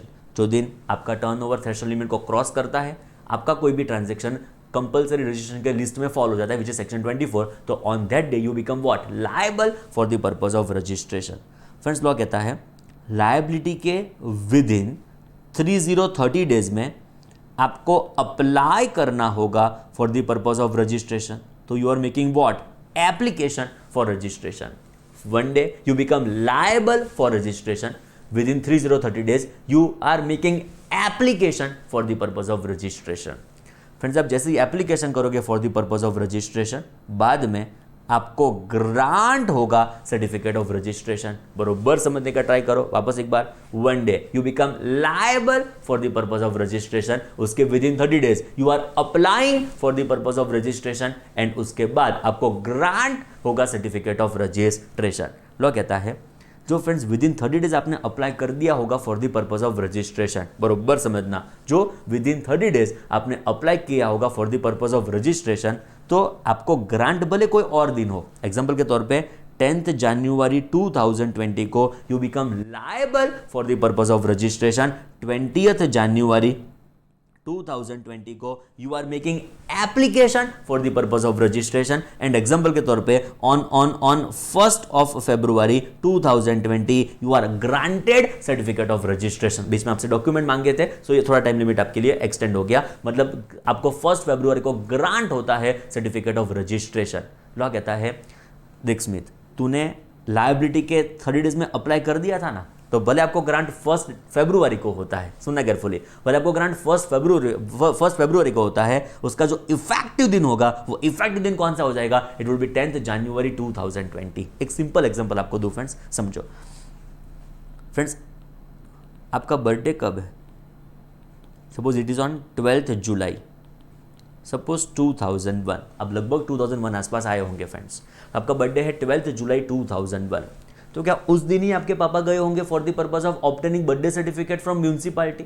उस दिन ही पापा जाएंगे सर्टिफिकेट लेने के लिए म्यूनसिपालिटी? फ्रेंड्स जरा बताओ तो मुझे फ्रेंड्स ना, आपके पापा कब गए? सपोज 15 को गए, 15 को गए आपका बर्थडे सर्टिफिकेट लेने के लिए। बोलो बर्थडे सर्टिफिकेट में बर्थ डेट कौन सी लिखी जाएगी? इट वुड बी 12th के 15th। बताओ बताओ, 12th होगी क्या 15th होगी? सर ऑब्वियसली 12th ही होने वाली है ना, बिकॉज हमारा बर्थ तो 12 तारीख को हुआ था। ओके तो फ्रेंड्स आपका सर्टिफिकेट, बर्थ सर्टिफिकेट कब आता है? आपका बर्थ सर्टिफिकेट 15th को आता है, बट उसमें डेट कौन सी मेंशन की आपकी बर्थ की? वो डेट मेंशन की होगी 12th। पता चला? चलो आपकी शादी करवाते हैं फ्रेंड्स। आपके मैरिज कब हुए? आपके मैरिज करते हैं 12 जुलाई 2010। एग्जाम्पल, आपके मैरिज हो गए 12 जुलाई 2010। मुझे बताओ क्या उसी दिन जाएंगे आप मैरिज सर्टिफिकेट लेने के लिए? उसी दिन जाएंगे आप मैरिज सर्टिफिकेट लेने के लिए? ना सर, उस दिन थोड़ी जाएंगे मैरिज सर्टिफिकेट लेने के लिए। ओके तो कब गए? एग्जाम्पल के तौर पे आप 16 जुलाई को गए, बीच में घूमने गए थे, थोड़ा टाइम लग गया, तो 16 जुलाई को आप मैरिज सर्टिफिकेट लेने के लिए गए। फ्रेंड्स मैरिज सर्टिफिकेट जब आप लेने के लिए 16 तारीख को गए, आपके मैरिज का दिन, आपके मैरिज का डेट अंदर कौन सा मेंशन किया जाएगा? इट वुड बी 12 जुलाई क्या 16 जुलाई? बताओ बताओ, 12 जुलाई को क्या 16 जुलाई को? It would be absolutely 12th of July 2010। बोलो पता चला? मतलब भले आपका सर्टिफिकेट इस दिन को ग्रांट किया गया, आपका सर्टिफिकेट आपको इस दिन को अवेलेबल किया गया, उसमें इफेक्टिव डेट कौन सी मेंशन की थी? Which was earlier to date of certificate, which is early to date of certificate. I think पता चला फ्रेंड्स। सेम कंसेप्ट यहां पे एप्लीकेबल होता है। एक दिन आप हो गए liable for the purpose of registration, उसके विद इन 30 डेज आपने अप्लाई किया for the purpose of registration, उसके बाद आपको ग्रांट हुआ सर्टिफिकेट ऑफ रजिस्ट्रेशन। एक बार ग्रांट होगा फ्रेंड्स तो उसमें जो इफेक्टिव डेट होगी ना, जो इफेक्टिव डेट वहां पे मेंशन की होगी, वो इफेक्टिव डेट कौन सी होने वाली है? वो इफेक्टिव डेट होगी 10th जनवरी 2020, meaning by on the date you become liable for the purpose of registration. Clear? तो आपके मन में ऐसा भी क्वेश्चन आएगा, सर ये लायबिलिटी के 30 डेज में अप्लाई कर दिया तो ग्रांट का इफेक्टिव दिन कौन सा होगा? Liability of registration. But sir with in 30 days apply नहीं किया तो?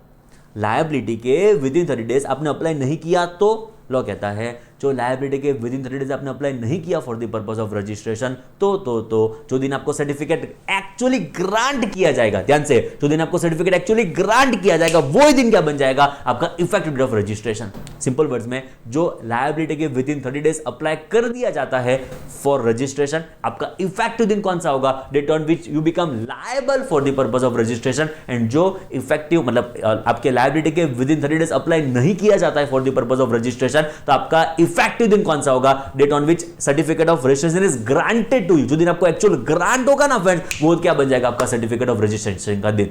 बोलो पता चला? Done.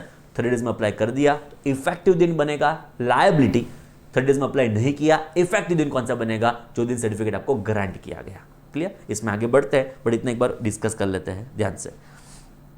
A person who becomes liable for registration has to apply for registration within 30 days of becoming liable for the purpose of registration। but liability कहाँ से आती है वो हमारे मन में क्लियर है, सेक्शन 22 सेक्शन 24 से liability क्रिएट होने वाली है। now friends, application for registration, if you are applying for the purpose of registration within 30 days from liability of registration, मतलब आपका एप्लीकेशन है within 30 days of you becoming liable for the purpose of registration। Friends आपका effective दिन कौन सा होगा? Date of liability of registration. Liability के 30 days में अप्लाई कर दिया तो आपका इफेक्टिव दिन कौन सा होगा? Date on which you become liable for the purpose of registration. And if application for registration is not within 30 days from liability of registration, मतलब आप जो विद इन टाइम लॉ ने प्रिस्क्राइब किया गया है विच इज 30 डेज, उसमें apply नहीं करते हो for the purpose of registration, तो आपका इफेक्टिव दिन कौन सा होगा? आपका इफेक्टिव दिन हो जाएगा date on which grant is of certificate of registration. Simple words में it would be date of grant of certificate of registration within 30 days। liability of registration will be your effective दिन, not within 30 days, date on which certificate is granted will become what? your effective date of registration। I think हमारे मन में picture अभी clear है friends. चलो check करो, छोटा सा एक डायग्राम बनाया है जो आपके कंसेप्ट को थोड़ा क्लियर और करेगा। बट सर हो चुका है, एक बार last time person liable to obtain registration, application for registration within 30 days, certificate आपको ग्रांट किया जाएगा बट उसका इफेक्ट कौन से दिन से आएगा? Date on which you become liable for the purpose of registration. छोटा सा एक्सरसाइज इसके ऊपर फ्रेंड्स ध्यान से। Case 1, person liable for registration 20th January 2018, you become liable for the purpose of registration. Application for registration is on 14th February. क्या लग रहा है, विद इन 30 डेज है कि नॉट विद इन 30 डेज है? ऑब्वियसली विद इन 30 डेज है friends. And आपको certificate grant किया गया 16 फरवरी 2018 को. क्लियर? तो आपका लाइबिलिटी था 20th जनवरी को, एप्लीकेशन था 14th फरवरी को, वैलेंटाइन डे को आपने एप्लीकेशन कर दिया एंड ग्रांट हुआ 16 फरवरी को. तो what would be friends the effective date of registration? तो आपका इफेक्टिव दिन हो जाएगा, it would be date of liability of registration which is on which day, 20th January 2018. तो ये दिन आपका बन गया लायबल, ये दिन आपका बन गया effective date of registration. Second example आप चेक करो. 20th जनवरी को आप हो गए liable for the purpose of registration. 14th मार्च को आपने अप्लाई किया for the purpose of registration. Lecture देखा नहीं होगा फ्रेंड्स, आपने ध्यान नहीं दिया, 30 डेज में अप्लाई नहीं किया for the purpose of registration and बाद में हमको ग्रांट हुआ 16th मार्च को. तो आपका इफेक्टिव दिन कौन सा हो जाएगा? 16th मार्च 2018. क्लियर? हमारी मम्मी ICAI ने उसके ऊपर क्वेश्चन पूछा है फ्रेंड्स. क्या मम्मी ने क्वेश्चन पूछा, जरा चेक करो. 4 मार्क का क्वेश्चन पूछा, first attempt. May 18 was first attempt of GST. तो इसमें से 4 मार्क का क्वेश्चन आया. क्या 4 मार्क का क्वेश्चन कहता था? देखो तो जरा कितना कॉन्फिडेंस आप में इस कंटेंट का आएगा. देखो जरा चेक करो. Question number 7, determine effective date of registration under CGST in respect of the following cases. तो you need to determine effective date of registration. Case 1, aggregate turnover of Varun Industry Mumbai has exceeded rupees 2020 lakhs on 1st August 2017. Friends, जब महाराष्ट्र की बात आएगी, goods का supply करेंगे तो 40 लैक्स की limit available होगी, सर्विस का सप्लाई होगा तो 20 लैक्स की लिमिट अवेलेबल होगी, गुड्स प्लस सर्विस का सप्लाई होगा तो 20 लैक्स की लिमिट अवेलेबल होने वाली है फ्रेंड्स. क्लियर? तो यहाँ पे aggregate turnover of Varun industry हम क्या समझेंगे? सपोज वो सर्विस के सप्लाई में डील करती है. फ्रेंड्स, इंडस्ट्री है तो ऐसा अजम्पशन कर दे गुड्स प्लस सर्विस होगी. क्लियर? तो 20 लैक्स की लिमिट एप्लीकेबल होगी. ये जो लिमिट रिवाइज हुई है ना, वो लेटेस्ट रिवाइज हुई है. ओरिजिनल लिमिट तो फ्रेंड्स दो लिमिट हमारे पास अवेलेबल थी. 10 लैक्स की लिमिट थी, 20 लैक्स की लिमिट थी. ये 40 लैक्स की लिमिट तो रिसेंटली आई हुई है फ्रेंड्स. तो हमारे पास पहले 2 लिमिट थी, 20 लैक्स एंड 10 लैक्स. ओके, तो ये अकॉर्डिंगली पूरा ने लिमिट के हिसाब से क्वेश्चन को फ्रेम किया गया. मैंने क्वेश्चन एज इट इज रखा है, सबको पता चले फ्रेंड्स. क्लियर? तो हम यहाँ पे समझेंगे वरुण इंडस्ट्री दोनों का काम करती है, गुड्स का सप्लाई भी करती है, सर्विस का सप्लाई भी करती है. तो उसकी एप्लीकेबल लिमिट कौन सी है? It would B 2020 lakhs. चलो चेक करो. Aggregate turnover of Varun industry of Mumbai has exceeded rupees 20 lakhs on 1st August 2017. तो फ्रेंड्स, 1st अगस्त को क्या क्रिएट हुआ? Liability for the purpose of registration. It submits application for registration on 20th August 2017. तो 20th August को क्या हुआ? It is application for the purpose of registration. Certificate is granted on 25th August 2017. इस दिन को आपको क्या ग्रांट कर दिया गया? Certificate of registration. चलो आंसर 7 में लिखूँ. एकदम सिंपल है फ्रेंड्स, शर्म आएगी आपको. बहुत ईजी आंसर, सख्त ईजी आंसर. फ्रेंड्स देखो, case 1 number A, liability of registration. Number B, application for registration. Last आएगा number C, grant of certificate of registration. Clear? And last जो हमारा आंसर होगा, जो पूछा गया है, effective date of registration. Clear? चलो एग्जांपल से देखते जाते हैं. लायबिलिटी ऑफ रजिस्ट्रेशन कौन से दिन को क्रिएट हुई? तो लायबिलिटी क्रिएट हुई friends, it is on 1st August 2017. तो liability is on 1st August 2017. Second होगा application, it is on friends 20th August 2017. तो application is on friends 20th August 2017. And last होगा जो दिन आपको ग्रांट किया गया, वो क्या था? 25th August 2017. तो your certificate was granted on 25th August 2017. चलो बता दो फ्रेंड्स, लायबिलिटी के विद इन 30 डेज एप्लीकेशन किया है कि नहीं किया? ऑब्वियसली एप्लीकेशन हो चुकी है. एंड देयरफॉर आप चेक करो, 1st August को लायबिलिटी क्रिएट हुई थी, 20th August को एप्लीकेशन कर दिया है. So what will be my effective date? My effective would be date on which I become liable for the purpose of registration. Simple words में it would be 1st of August 2017 जो दिन मेरी liability create होगी for the purpose of registration friends. Clear, एकदम चकाचक। चलो case 2 try करते हैं फ्रेंड्स। फ्रेंड्स इसको लिखने के लिए आपको 2 मार्क्स मिल गए, चेक करो। 4 मार्क का क्वेश्चन था, पता चला। इतना सिंपल मम्मी पूछती रहती है, कोई चिंता नहीं करने की फ्रेंड्स, एकदम सिंपल होगा आपका paper. Shweta, Infotech Services are provider of internet services in Pune. ये सर्विस की स्पेसिफिकली बात हो रही है फ्रेंड्स। तो वापस एक बार लिमिट कौन सी एप्लीकेबल होगी, 2020 लैक्स। महाराष्ट्र में सर्विस की लिमिट कितनी एप्लीकेबल है, 2020 lakhs friends. The aggregate turnover of them exceeded rupees 20 lakhs on 25th September 2017। तो 25th सितंबर को क्या हुआ, ये 20 lakhs का जो भी उसका टर्नओवर था, मतलब उसका जो एक्चुअल टर्नओवर था वो 20 lakhs की लिमिट को क्रॉस कर देता है ऑन 25th सितंबर। तो 25th सितंबर is what, date on which you become liable for the purpose of registration. मैं लिखता जाऊँ फ्रेंड्स, तो 25th September 17, 25th it is September 2017 you become what, liable for the purpose of registration। next आएगा friends, it submits application for registration on 27th October 2017। तो 27th अक्टूबर को क्या होता है, application for the purpose of registration। तो 27th अक्टूबर क्या लग रहा है friends, 27th October with in 30 days है कि नहीं है, it is not within 30 days. क्या होगा बोलो, अभी ग्रांट का दिन इंपॉर्टेंट बन जाएगा friends. Certificate of registration is granted on 5th नवंबर 2017। तो ये आपको ग्रांट किया गया 5th नवंबर 2017। चलो शुरू हो जाओ। लायबिलिटी के with in 30 days, whether you have applied for the purpose of registration or not, answer is na, so your effective दिन will be what, date on which certificate of registration is granted to you, it would be what friends, 5th November 2017 will become what, the date on which certificate is granted to you।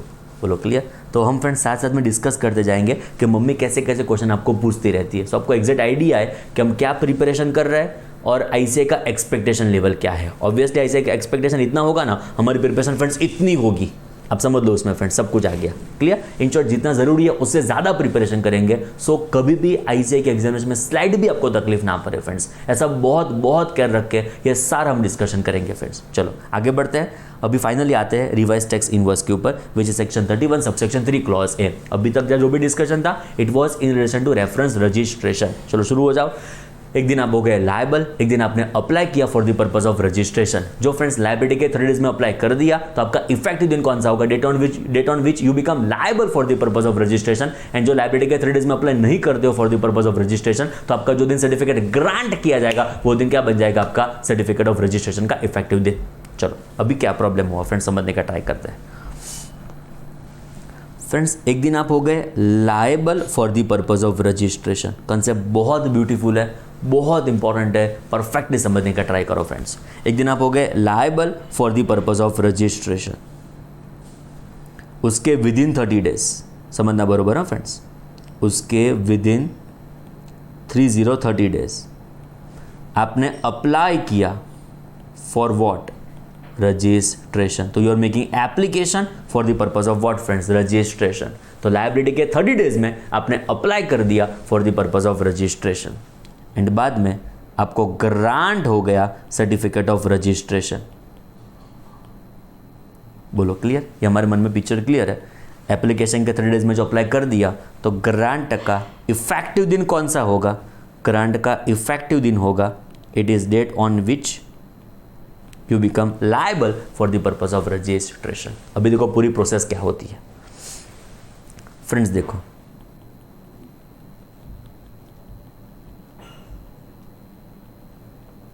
इस दिन तक, जो दिन तक आपको certificate grant नहीं किया जाता, उस दिन तक आप क्या हो, आप हो liable for the purpose of registration. भले आपने अप्लाई कर दिया तो एप्लीकेशन से आपका स्टेटस नहीं बदलता, समझे। 2 स्टेटस आपके हो सकते हैं, either liable either registered. Application करने से you are just applicant, you are not still registered, so you are still liable for the purpose of registration. तो समझो फ्रेंड्स मुझे क्या कहना है, इस दिन तक आप समझो बरोबर, इस दिन तक you are what, you are just liable for the purpose of registration.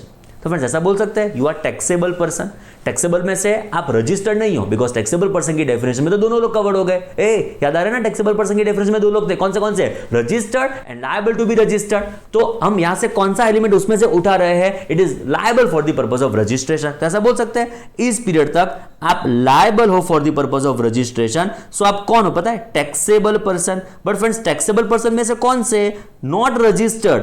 Taxable person में से liable for the purpose of registration. बरोबर समझो, पिक्चर बहुत जोरदार आपके सामने पेश होने जा रहा है। इस दिन तक, जो दिन आपको सर्टिफिकेट ग्रांट नहीं किया जाता है, उस दिन तक, सुनना केयरफुली, जो दिन आपको सर्टिफिकेट ऑफ रजिस्ट्रेशन ग्रांट नहीं किया जाता है, उस दिन तक आप कौन हो, आप हो टैक्सेबल पर्सन। हाँ, टैक्सेबल में से कौन से, liable for the purpose of registration.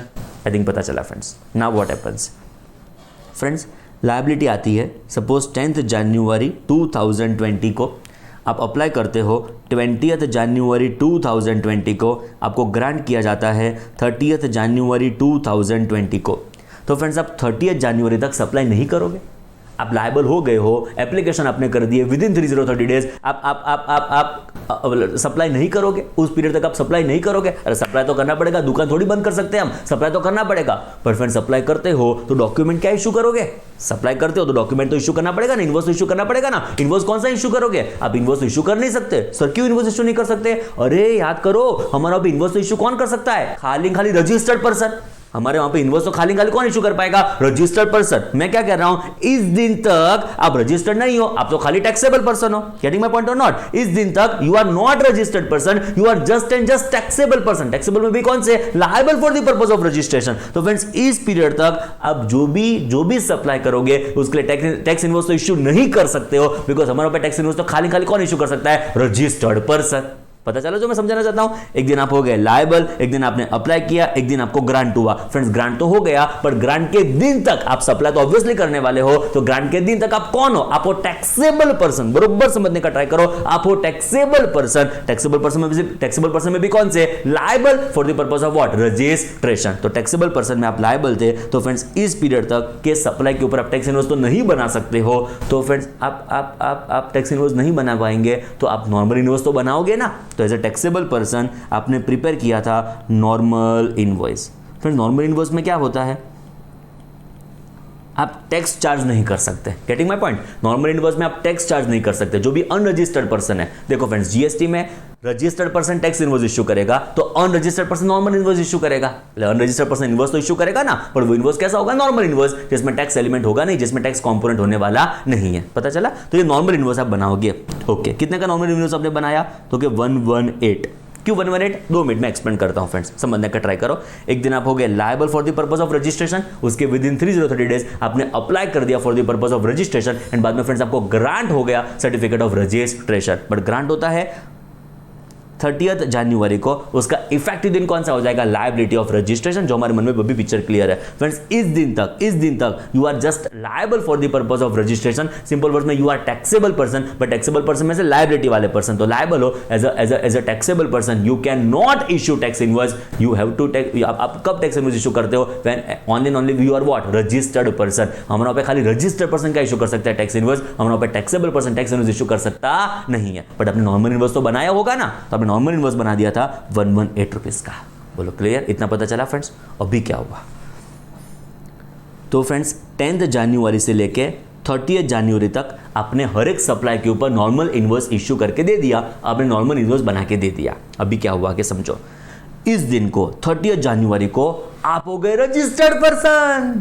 30 जनवरी को आपको ग्रांट कर दिया गया certificate of registration, so you become what, registered person. But इसका इफेक्टिव दिन कौन सा था, इसका इफेक्टिव दिन था, इट वाज 10 जनवरी। सो आप पूरे इस पीरियड के लिए भी क्या बन गए, registered person. Getting my point, आप रजिस्टर्ड पर्सन बन गए। कौन से दिन को बन गए रजिस्टर्ड पर्सन, 30 जनवरी को बन गए रजिस्टर्ड पर्सन। बट कौन से दिन से बने, उसका इफेक्टिव दिन कौन सा होगा, वो तो होगा 10 जनवरी 2020, which is date on which you become liable for the purpose of registration. तो आपका रजिस्ट्रेशन का पीरियड कौन से दिन से शुरू होगा, it will be 10 January. So friends आप यहां से लेके इस पीरियड तक, मतलब 10 जनवरी से लेकर 30 जनवरी तक भी आप क्या बन गए, रजिस्टर्ड पर्सन। ओ याद करो, एज ए रजिस्टर्ड पर्सन आपको क्या इश्यू करना चाहिए था, टैक्स इनवॉइस। बिकॉज हमारे वहां पे रजिस्टर्ड पर्सन जो भी होगा वो तो क्या इश्यू करने वाला है, टैक्स इनवॉइस। मतलब आपका इनवॉइस तो कैसा होना चाहिए था, जिसमें वैल्यू होनी चाहिए थी 100 रुपीज प्लस जीएसटी होना चाहिए था 18 रुपीज एंड अल्टीमेटली कितना होना चाहिए था आपका इनवॉइस 118। चलो बरोबर समझो फ्रेंड्स। एक दिन आप हो गए liable for the purpose of registration, 10 जनवरी को आप हो गए लायबल, उसके विद इन 30 डेज आपने अप्लाई कर दिया for the purpose of registration, उसके बाद आपको ग्रांट किया जाता है सर्टिफिकेट ऑफ रजिस्ट्रेशन। जो दिन आपको ग्रांट किया गया उस दिन तक, सुना केयरफुली, 30 जनवरी तक आप कौन हो, टैक्सेबल पर्सन। टैक्सेबल पर्सन में तो दो लोग हैं, registered, liable to be registered, तो उसमें से आप कौन से पर्सन दे दोगे, liable for the purpose of registration. In short you are liable for the purpose of registration. तो 30 जनवरी तक आप सप्लाई तो करोगे, ऐसा नहीं होगा सप्लाई नहीं होगा, सप्लाई तो होगा, बट एज अ सप्लायर आप लायबल थे for the purpose of registration, आप स्टिल रजिस्टर्ड नहीं थे, तो आप नॉर्मल इनवॉइस बनाओगे, आप टैक्स इनवॉइस बना सकते नहीं हो। पता चला, you can not prepare tax invoice, आपको बनाना पड़ेगा नॉर्मल इनवॉइस। तो आपने इनवॉइस बनाया था 118 रुपीज का, समझो रेसिपिएंट्स आपने 118 रुपीज चार्ज कर दिए थे। अभी क्या हुआ, 30 जनवरी को आपको ग्रांट हो गया certificate of registration, but grant तो 30 जनवरी को हुआ, बट उसका इफेक्टिव दिन कौन सा था फ्रेंड्स, उसका इफेक्टिव दिन था 10 जनवरी। मतलब मीनिंग देयरबाय भले आपको इस दिन सर्टिफिकेट ग्रांट किया जाता है, उसका इफेक्टिव दिन तो लायबिलिटी दिन होता है। मतलब आप इस पीरियड के लिए यहां से लेके यहां तक भी क्या बन गए, registered person. As a registered person आपको क्या इश्यू करना चाहिए था, टैक्स इनवॉइस। टैक्स इनवॉइस तो कैसा होगा, अरे उसमें टैक्स कंपोनेंट अलग से डिस्क्लोज किया होगा, रेसिपिएंट से टैक्स इनवॉइस में अलग से आप टैक्स कंपोनेंट चार्ज करोगे। मतलब आपका इनवॉइस कैसा होना चाहिए था, वैल्यू 100 रुपीज की, जीएसटी 18 रुपीज का, अल्टीमेटली कितना बोलो 118। तो friends as a registered person आपको इश्यू करना था टैक्स इनवॉइस इस पीरियड के लिए, 10 जनवरी से लेकर 30 जनवरी तक आपको इश्यू करना था टैक्स इनवॉइस, बट आप क्या इश्यू करके ऑलरेडी बैठे हो, नॉर्मल इनवॉइस। बिकॉज इस दिन तो आपको पता नहीं था कि आप रजिस्टर हो जाने वाले हो, पता चला, तो आप क्या इश्यू करके बैठे थे, नॉर्मल इनवॉइस। आपको इश्यू करना था टैक्स इनवॉइस, आप ऑलरेडी इश्यू करके बैठे हो नॉर्मल इनवॉइस, जिसके सामने आपको इश्यू क्या करना था, टैक्स इनवॉइस। मैं रिपीट करूंगा, आप ऑलरेडी इश्यू करके बैठे हो नॉर्मल इनवॉइस, इसके सामने आपको इश्यू क्या करना था, टैक्स इनवॉइस। तो ये जो इनवॉइस आपके इश्यू हो चुके थे वो गलत हो गए, वो रॉन्ग हो गए, वो इनअप्रोप्रिएट हो गए, वो इम्प्रॉपर हो गए, जिसको हमें रिवाइज करना पड़ेगा, जिसको हमें चेंज करना पड़ेगा, जिसको हमें रेक्टिफाई करना पड़ेगा, जिसको हम बोलेंगे revise tax invoice. Under which section, it is section 31 sub section 3 clause ए। पता चला कंसेप्ट पूरा लास्ट टाइम एकदम बरोबर मगज में प्रिंट करते चलो। एक दिन आप हो गए liable for the purpose of registration, उसके विद इन 30 डेज आपने अप्लाई कर दिया for the purpose of registration, तो बाद में आपको ग्रांट होगा सर्टिफिकेट ऑफ रजिस्ट्रेशन। जो दिन तक आपको ग्रांट होता है उस दिन तक आप कौन हो, liable for the purpose of registration. आप टैक्स इनवॉइस नहीं बना सकते हो, हमारे पे टैक्स इनवॉइस तो खाली कौन बनाएगा, रजिस्टर्ड पर्सन। तो इस दिन तक आप लायबल थे for the purpose of registration, तो आपने नॉर्मल इनवॉइस बनाए होंगे on your supplies. Normal invoice कैसा बना होगा आपका, 118 रुपीज का आपका नॉर्मल इनवॉइस बना होगा। नाउ इस दिन आप हो गए रजिस्टर्ड पर्सन, इस दिन आप हो गए, आपको ग्रांट किया गया सर्टिफिकेट ऑफ रजिस्ट्रेशन, बट उसका इफेक्टिव दिन कौन सा होगा फ्रेंड्स, उसका इफेक्टिव दिन होने वाला है ये liability of registration which is on 10 जनवरी 2020। तो 10 जनवरी से आपका इफेक्टिव दिन हो गया for the purpose of registration. So friends इस पीरियड के लिए यहां से लेके यहां तक भी आप क्या बन गए, registered person. As a registered person आपको क्या इश्यू करना था, वो तो टैक्स इनवॉइस बनाना था। आपका इनवॉइस तो कैसा होना चाहिए, ऐसा होना चाहिए 100 plus 18, it must be what 118। But आप जो इश्यू करके बैठे हो वो तो नॉर्मल इनवॉइस है, जिसके सामने आपके इनवॉइस कैसे होने चाहिए थे, टैक्स इनवॉइस। आप ऑलरेडी इश्यू करके बैठे हो नॉर्मल इनवॉइस, पर आपके इनवॉइस कैसे होने चाहिए था, टैक्स इनवॉइस। सो ये जो इनवॉइस आप ऑलरेडी इश्यू करके बैठे हो वो गलत हो गए, रॉन्ग हो गए, इनअप्रोप्रिएट हो गए, बरोबर नहीं है। सो उसको हमको रिवाइज करना होगा, चेंज करना होगा, रेक्टिफाई करना होगा, अल्टर करना होगा, उसको हम बोलेंगे revise tax invoice as per section 31 sub section 3 clause ए। बोलो एकदम क्लियर। तो ये इनवॉइस जो आपके नॉर्मल इनवॉइस थे 118 रुपीज के थे, उसको हम फ्रेंड्स ऐसे बना देंगे, ये आपके नॉर्मल इनवॉइस को हम ऐसे बना देंगे which is value 100 plus GST 18, ultimately कितना फ्रेंड्स 118। क्लियर। तो रेसिपिएंट से वो इनवॉइस हमको वापस मांगने पड़ेंगे एंड उस इनवॉइस के सामने हमको नया इनवॉइस इशू करके देना होगा which is value 100 plus GST 18, ultimately कितना फ्रेंड्स 118। अभी फ्रेंड्स आपके मन में 2-3 क्वेश्चन आते होंगे, मैं हर एक क्वेश्चन को कवर करने का ट्राई करूँ। तो फ्रेंड्स पहले अपने 100 रुपीज़ का इनवॉइस बनाया होता तो नॉर्मल इनवॉइस हमने 118 का क्यों बनाया, समझो। नॉर्मल इनवॉइस हमने 118 का बनाया, वो क्यों बनाया, बिकॉज सपोज 100 रुपीज़ का बनाते ना फ्रेंड्स, तो जब आप रेसिपिएंट से ओरिजिनल इनवॉइस मांगते, रिवाइज्ड इनवॉइस देते, रेसिपिएंट से जब आप नॉर्मल इनवॉइस मांगते, रिवाइज इनवॉइस उसको वापस करते, तो क्या आपको लग रहा है वो 18 रुपीज़ आपको देगा? रेसिपिएंट ने तो ऑलरेडी आप सपोज गुड्स का सप्लाई करते होंगे तो वो गुड्स शायद कंज्यूम भी कर दिए होंगे, तो इट इज एब्सोल्युटली पॉसिबल कि वो 100 की जगह आपको एक्स्ट्रा 18 रुपीज का पेमेंट ना करे, इट इज एब्सोल्युटली पॉसिबल। सो हमने सेफर साइड क्या कर दिया, जब नॉर्मल इनवॉइस इश्यू करके दिया तब उसको बोल दिया कि देख अभी मैं तुझसे 118 रुपीज चार्ज कर रहा हूं, बट अभी मैं ऐसा डिस्क्लोज अलग से इनवॉइस में नहीं कर सकता कि 18 रुपीज का अलग से एलिमेंट जीएसटी का है, because I am not still registered person, so I can not disclose element of GST separately in my invoice. मैं आपको टैक्स इनवॉइस इश्यू नहीं करता हूं। ऐसा आप रेसिपिएंट को कन्विंस करोगे कि देखो 100 रुपीज का इनवॉइस अभी मैं 118 रुपीज का इनवॉइस तुझे बना के दे रहा हूं, बट उसका सेपरेट इनवॉइस मैं तुझे बाद में दे दूंगा जब मैं बन जाऊंगा रजिस्टर्ड पर्सन। तो जब मैं सेपरेट इनवॉइस बना के दूंगा उसमें 100 रुपीज की वैल्यू होगी, 18 रुपीज का जीएसटी होगा, अल्टीमेटली कितना होगा फ्रेंड्स 118। सर एक काम करो ना, हमको पता ही है कि रजिस्टर्ड पर्सन हम बनने वाले हैं, तो ये क्या माथा कूट कर रहे हैं। एक काम करो पहले से ही 118 का अलग से इनवॉइस इश्यू करके दे दो, 100 + 18 118। जब हमको पता ही हम रजिस्टर्ड बनने वाले हैं तो ऐसा क्यों पहले नॉर्मल बाद में उसको रिवाइज करो, आरटीआई इशू करो, 100 + 18 को अलग से डिस्कस करो, ऐसे क्या माथाकूट करने की। जब हमको पता ही है रजिस्टर्ड बनने वाले हो तो क्यों माथाकूट। फ्रेंड्स मुझे भी पता है कि आप चार्टर्ड अकाउंटेंट फर्स्ट अटेम्प्ट में रैंक के साथ क्लियर करने वाले हो। फ्रेंड्स ये कंपनी की बैलेंस शीट है, जरा साइन करो ना। ये ऑडिट रिपोर्ट है, टैक्स ऑडिट रिपोर्ट, जरा साइन करो ना। बोलो अभी साइन कर सकते हो ना, क्यों ना। आप बनने वाले वो फ्यूचरिस्टिक है, अभी तो प्रेजेंट में तो चार्टर्ड अकाउंटेंट नहीं हो ना, अभी तो पढ़ रहे हो ना, तो you can not sign the audit report.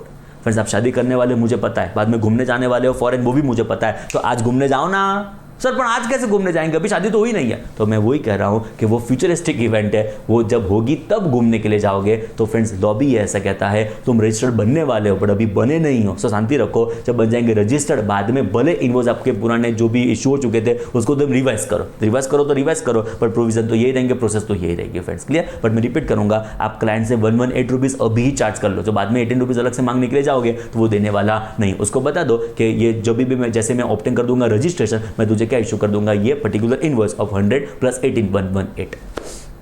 Friends second question आता है, ऐसी प्रोसेस करने की जरूरत क्या। पहले नॉर्मल इनवॉइस उसके पास रहा, क्या फर्क पड़ता है। नॉर्मल इनवॉइस 1 मिनट का उसके पास रहा है तो क्या मुझे फर्क पड़ता है, मुझे क्या 18 रुपीज का जीएसटी मैं गवर्नमेंट को भर दूंगा, बस उसमें ये इनवॉइस पुराना लो उसको नया दो, क्या माथाकूट करने की ऐसी। तो कहता है देखो रेसिपिएंट आईटीसी क्लेम करता है, बरोबर समझो पूरे प्रोविजन के पीछे का पर्पस क्या, कॉन्सेप्ट क्या। फ्रेंड्स देखो रेसिपिएंट 18 रुपीज की आईटीसी क्लेम करेगा। आईटीसी आपने सुना होगा, इनपुट टैक्स क्रेडिट, बरोबर समझो। मैं सप्लायर, आप रेसिपिएंट, मैंने आपसे 100 रुपीज का वैल्यू ऑफ सप्लाई चार्ज किया प्लस 18 रुपीज का जीएसटी चार्ज किया, तो 18 रुपीज का आपको क्या मिल पाएगा, उसकी ITC input tax credit. Friends ITC claim करने की कुछ कंडीशंस है, उसमें से फर्स्ट कंडीशन है you must be in possession of tax paying document, बहुत इंपॉर्टेंट, बरोबर समझो। फ्रेंड्स रेसिपिएंट जब आईटीसी क्लेम करेगा उसकी कुछ कंडीशंस है, उसमें से फर्स्ट कंडीशन है you must be in possession of tax paying document. Normal invoice is not a tax paying document. RTI जो मैं आपको उसके सामने इश्यू करूंगा इस टैक्स पेइंग डॉक्यूमेंट, मतलब जो आपके पास ऐसा डॉक्यूमेंट नहीं है जो टैक्स इनवॉइस में मतलब जो टैक्स एलिमेंट को अलग से डिस्क्लोज करता हो, तो रेसिपिएंट उसके ऊपर आईटीसी क्लेम कर पाएगा नहीं। तो फ्रेंड्स रेसिपिएंट को आईटीसी क्लेम करने के लिए ऐसा डॉक्यूमेंट मुझे उसको कंपलसरी देना पड़ेगा, तब जाकर उसको क्या मिल पाएगा, आईटीसी। तो पूरी माथाकूट, पूरी प्रोसेस, पूरा अंडरस्टैंडिंग क्यों हुआ, एक मोटिव है, एक विजन, एक इंटेंशन, क्या रेसिपिएंट को क्या मिल पाए, उसकी आईटीसी। रेसिपिएंट के पास नॉर्मल इनवॉइस होगा 118 रुपीज का, तो इसके बेसिस के ऊपर वो आईटीसी नहीं क्लेम कर पाएगा। पता चला, रेसिपिएंट के पास 118 रुपीज का नॉर्मल इनवॉइस होगा तो उसके ऊपर आईटीसी क्लेम कर पाएगा नहीं। उसके पास ऐसा इनवॉइस होगा 100 + 18 amount of GST separate, ultimately total कितना 118, तो उसके ऊपर वो क्या क्लेम कर पाएगा, आईटीसी। तो एक मोटिव है पूरे आरटीआई का क्या, कि रेसिपिएंट को क्या मिल पाए, उसकी आईटीसी।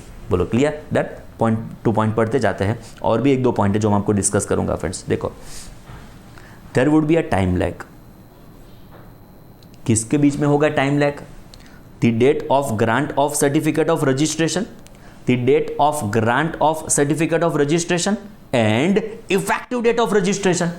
ग्रांट 30 जनवरी को है, इफेक्टिव कौन से दिन से हो गया, 10 जनवरी, तो obviously there will be a time lag of 20 days for supplies made by such person during the intervening period। which period, intervening नहीं बोलना है friends, which period, liability of registration से लेके grant of certificate of registration, ये intervening period। the law enables the issuance of revised invoice, जिसको बोलेंगे revised tax invoice, क्यों, क्या ऑब्जेक्टिव, क्या पर्पस, क्यों RTI, so that ITC can be availed by whom, recipient on such supplies। इससे इससे recipient बेचारा आईटीसी क्लेम कर पाए, उस इंटेंशन से ये प्रोविजन हमने इंक्लूड किया है, उस इंटेंशन से हम आरटीआई का कंसेप्ट लेके आए which is revise tax invoice. बोलो क्लियर, डन। थोड़ा डायग्रामेटिक प्रेजेंटेशन है, चेक करो। Person liable to obtain registration, person liable to obtain registration, registration granted, registration granted, issue of invoices, इस पीरियड में आपने जो भी इनवॉइस इश्यू किए होंगे that needs to be revised, इस पीरियड को मतलब इस इनवॉइस को आप रिवाइज करोगे, जिसको क्या बोलेंगे, revise tax invoice under which section, section 31 sub section 3 clause A which is revise tax invoice. पता चला क्या उसकी टाइम लिमिट होगी फ्रेंड्स? आरटीआई इशू तो करना है, पता चल गया, but with in what time मुझे उसको इशू करने की रिक्वायरमेंट आएगी। आरटीआई मुझे इशू तो करना है, जो भी इनवॉइसेस मैंने इशू किए होंगे, लायबिलिटी से लेकर ग्रांट तक के इनवॉइसेस जो भी मैंने इशू किए होंगे उसको मैं रिवाइज तो करूंगा, उसके कोई टाइम लिमिट तो होगी ना। What is that time limit? Exam perspective, MCQ perspective बहुत important, it is 1 month. RTI shall be issued within 1 month from date of grant of certificate of registration. जो दिन फ्रेंड्स मुझे certificate of registration यहाँ पे grant होगा ना, जो दिन भी मुझे सर्टिफिकेट ऑफ रजिस्ट्रेशन यहाँ पे ग्रांट हुआ, उसके विद इन 1 मंथ एग्जाम में आपको एमसीक्यू पूछेंगे 30 days, 31 days, 25 days, none of the above. क्या टिक करके आएंगे? None of the above. Sir क्या बोल रहे हो, 1 मंथ लिखा है, 30 डेज आंसर टिक करके आ जाए ना। तो हमें जब भी लिखा हो 1 मंथ तो आंसर 1 मंथ ही आएगा, उसको आप ऑटोमेटिकली 30 डेज में कन्वर्ट नहीं कर सकते। सुप्रीम कोर्ट का जजमेंट हमारे पास अवेलेबल है। चलो हमें मंथ्स लिखे हो तो मंथ्स फॉलो करो, लॉज में डेज लिखे हो तो डेज फॉलो करो। You can not automatically change months in days and days in months. Law में मंथ लिखा, मंथ फॉलो करो। बोलो विद इन व्हाट टाइम मुझे आरटीआई इश्यू करना पड़ेगा? मुझे ये आरटीआई इश्यू करना पड़ेगा within 1 month from date of grant of certificate of registration. बोलो पता चला, एकदम परफेक्ट। एक लास्ट प्रोविजन बाकी रहते हैं आरटीआई में विच इज उसके पहले एग्जाम्पल डिस्कस करें और एक एग्जाम्पल डिस्कस करें, हम बाद में हम डिस्कस करेंगे CTI which is consolidated tax invoice. Discuss करते हैं, चिंता ना करो। देखो क्या हुआ फ्रेंड्स, एक बार बरोबर ब्रीफ समझ लो। एक दिन आप हो गए liable for the purpose of registration, एक दिन आपने अप्लाई किया for the purpose of registration, तो 30 डेज में अप्लाई कर दिया, तो आपका इफेक्टिव दिन कौन सा होगा? जो दिन आपको ग्रांट होगा वो नहीं होगा, जो दिन आप लायबल हो गए for the purpose of registration वो आपका हो जाएगा effective date of registration. Up to date of grant of certificate of registration you are liable for the purpose of registration. आप टैक्स इनवॉइस नहीं बना सकते हो। जो दिन आप ग्रांट कर देते हो, जो दिन आपको सर्टिफिकेट ऑफ रजिस्ट्रेशन ग्रांट किया जाता है, उस दिन आप हो गए रजिस्टर्ड, बट रजिस्टर्ड का इफेक्टिव दिन कौन सा होगा? Date on which you become liable for the purpose of registration. So liability से लेकर ग्रांट तक के पीरियड के लिए भी आप क्या बन गए? Registered person. As a registered person आपको क्या इशू करना चाहिए था? Tax invoice. बट आप जो पहले से ऑलरेडी इनवॉइस इशू करके बैठे हो वो टैक्स इनवॉइस नहीं है। ओके, तो वो इनवॉइस गलत हो गए, उसको रेक्टिफाई करो, रिवाइज करो, चेंज करो, अल्टर करो, उसको बोलेंगे रिवाइज टैक्स इनवॉइस। क्यों इतनी सारी माथाकूट? क्यों? एक ऑब्जेक्टिव, क्या रेसिपिएंट को क्या मिल पाए? उसकी आईटीसी। सो हम क्या इशू करने वाले हैं? ये 118 रुपीज का इनवॉइस को हम चेंज करके 100 प्लस 18 का इनवॉइस कर देंगे which is of 118। Only single objective is there for issuing RTI, it is what friends? ITC. किसको मिल पाए? रेसिपिएंट। बोलो क्लियर। सेकंड क्वेश्चन आएगा विद इन व्हाट टाइम मुझे इशू करना होगा? मुझे इशू करना होगा within 1 month from date of grant of certificate of registration. Clear. 2 question है इसके ऊपर, एक प्रैक्टिस क्वेश्चन है, एक मम्मी ने पूछा हुआ। चलो ट्राई करते हैं। पहले प्रैक्टिस क्वेश्चन एकदम ध्यान से। साराभाई प्राइवेट लिमिटेड, बहुत important. Sarabhai private limited commenced business of supply of goods on 1 अप्रैल इन दिल्ली। तो उसने बिजनेस कमेंस कब किया? 1 अप्रैल को दिल्ली में बिजनेस कमेंस किया। Very good boy. It's turnover exceeded ₹20 lakh on 3 September. Okay, तो फ्रेंड्स ये सप्लाई ऑफ गुड्स हो तो 40 लाख की लिमिट एप्लीकेबल हो जाएगी। एक काम करते हैं, business of supply of service कर देते हैं, तो क्या लिमिट में तकलीफ ना पड़े फ्रेंड्स। क्वेश्चन बरोबर है टेक्निकली। तो it's turnover exceed ₹20 lakh on 3 सितंबर। तो 3 सितंबर को क्या हुआ friends? It is liability of registration. Sarabhai हो गए, मतलब साराभाई प्राइवेट लिमिटेड हो गए liable for the purpose of registration. Thus it becomes liable to registration on 3 सितंबर। हाँ, वो तो पता चल चुका है। It applied for registration on 29 सितंबर, मतलब this is the date on which application is made for the purpose of registration and granted registration on 1st October. तो 1st October को क्या हुआ पता है friends? It is grant of certificate of registration. Discuss provisions relating to revise tax invoice. तो हमको discuss करने हैं provisions in relation to RTI. Answer 8 friends, एकदम ध्यान से।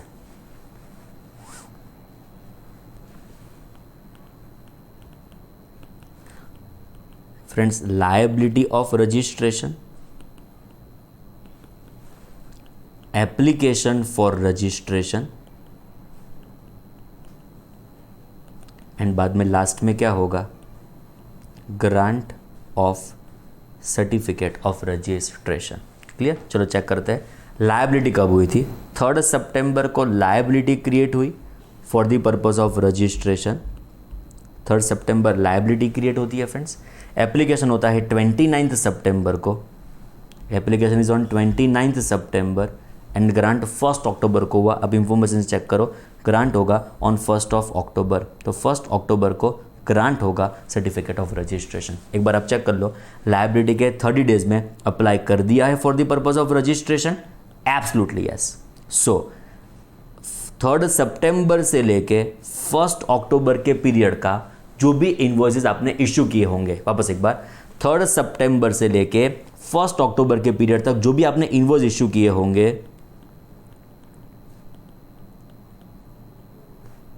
Needs to be what, revised. उसका रिवीजन करना पड़ेगा, जिसको बोलेंगे रिवाइज्ड टैक्स इनवॉइस। तो 3 सितंबर से लेकर 1 अक्टूबर के बीच में जो भी आपने इन्वॉइस इशू किए होंगे उसका रिवीजन रिक्वायर्ड है। रिवीजन रिक्वायर्ड है within what time, within 1 month from 1 अक्टूबर। तो 1 अक्टूबर से 1 महीने में आपके इस इन्वॉइसेस को आपको रिवाइज करना होगा under which section, section 31 sub section 3 clause A 31(3)(a। बोलो मजबूत, एकदम चकाचक। चलो नेक्स्ट क्वेश्चन ट्राई करते हैं। मम्मी ने पूछा हुआ, ओ हो सीए फाइनल में पूछा हुआ, सीए फाइनल में पूछा हुआ क्वेश्चन इंटरमीडिएट में सॉल्व करने का। मैंने पहले से बताया ये चैप्टर सेम टू सेम आता है सीए फाइनल में। पढ़ो एक बार, फायदा 4, 5, 6, 10,000 बार चेक करो। Pari and sons is unregistered dealer. ओ अनरजिस्टर्ड है friends. On 10th August 2017, aggregate turnover of Pari and Sons exceeded rupees 2020 lakhs। तो 10th अगस्त को क्या हुआ, लायबिलिटी क्रिएट हुई for the purpose of registration. लिखता जाऊँ फ्रेंड साइमल्टेनियसली आंसर नंबर 9 बरोबर समझना। एक दिन होता है लायबल फॉर रजिस्ट्रेशन, तो कौन से दिन लायबिलिटी क्रिएट होगी for the purpose of registration, 10th अगस्त को लायबिलिटी क्रिएट होगी for the purpose of registration. I think it was 17, 10th अगस्त 2017 को लायबिलिटी क्रिएट होगी for the purpose of registration. The firm applied for registration on 27th August 2017। तो 27 अगस्त को क्या हुआ, application for the purpose of registration. तो friends ये हो जाता है एप्लीकेशन फॉर रजिस्ट्रेशन। बोलो कौन सी दिन था application for the purpose of registration, it was 27th August 2017। तो 27th अगस्त 17 को we are applying for the purpose of registration. Next क्या होगा, and was granted registration certificate on 1 September 2017। तो friends grant of certificate of registration, grant of registration is on 1 सितंबर था ना friends, it is 1 September 2017। तो 1 सितंबर को क्या होता है, grant of certificate of registration. Liability 10th अगस्त को क्रिएट हुई, एप्लीकेशन किया 27th अगस्त को, मीनिंग देयर बाय बोलो विद इन 30 डेज है कि नहीं है, it is absolutely with in what time, 30 days. And बाद में ग्रांट होता है certificate of registration on 1 September 2017। Under CGST rules, you are required to advise Pari and Sons as to what is effective date of registration in its case। तो हमको एक answer देना है, CA final में पूछा गया क्वेश्चन, हमको answer देना है what is your effective date of registration. तो फ्रेंड्स यहाँ पे आपका हो जाएगा first answer, effective date of registration will be what, effective date of registration will be friends date on which you become liable for the purpose of registration as you are making application within 30 days of your liability of registration। तो friends आपका effective दिन हो गया, it is liability which is on 10th August 2017। तो 10th August the date on which you become liable for the purpose of registration is your effective date of registration। चलो आगे check करो friends. It has also sought your advice, you नहीं, your advice regarding period of issuance of revise tax invoice. तो कौन से period के लिए आपको आरटीआई इश्यू करना पड़ेगा फ्रेंड्स, तो इस पीरियड के लिए 10th अगस्त से लेके 1 सितंबर के पीरियड के बीच में जो भी इन्वॉइसेस इश्यू किए होंगे needs to be what, revised tax invoice, उसके लिए आपको उसको रिवाइज करने की रिक्वायरमेंट आने वाली है, उसको आपको रिवाइज करना होगा under which section, section 31 subsection 3 clause A. Within what time revise करना पड़ेगा वो भी हमको पता है, it is within 1 month from date of grant of certificate of registration, meaning that by 1 month will be computed from what, it would be 1 September 2017 friends. बोलो clear, एकदम चकाचक पता चला सब कुछ। चलो कंक्लूड करते हैं फ्रेंड्स।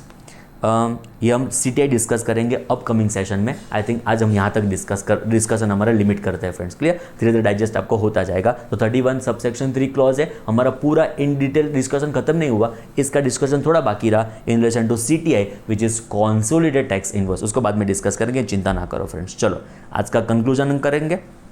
क्या क्या डिस्कस किया फ्रेंड्स हमने आज, शुरू करते हैं।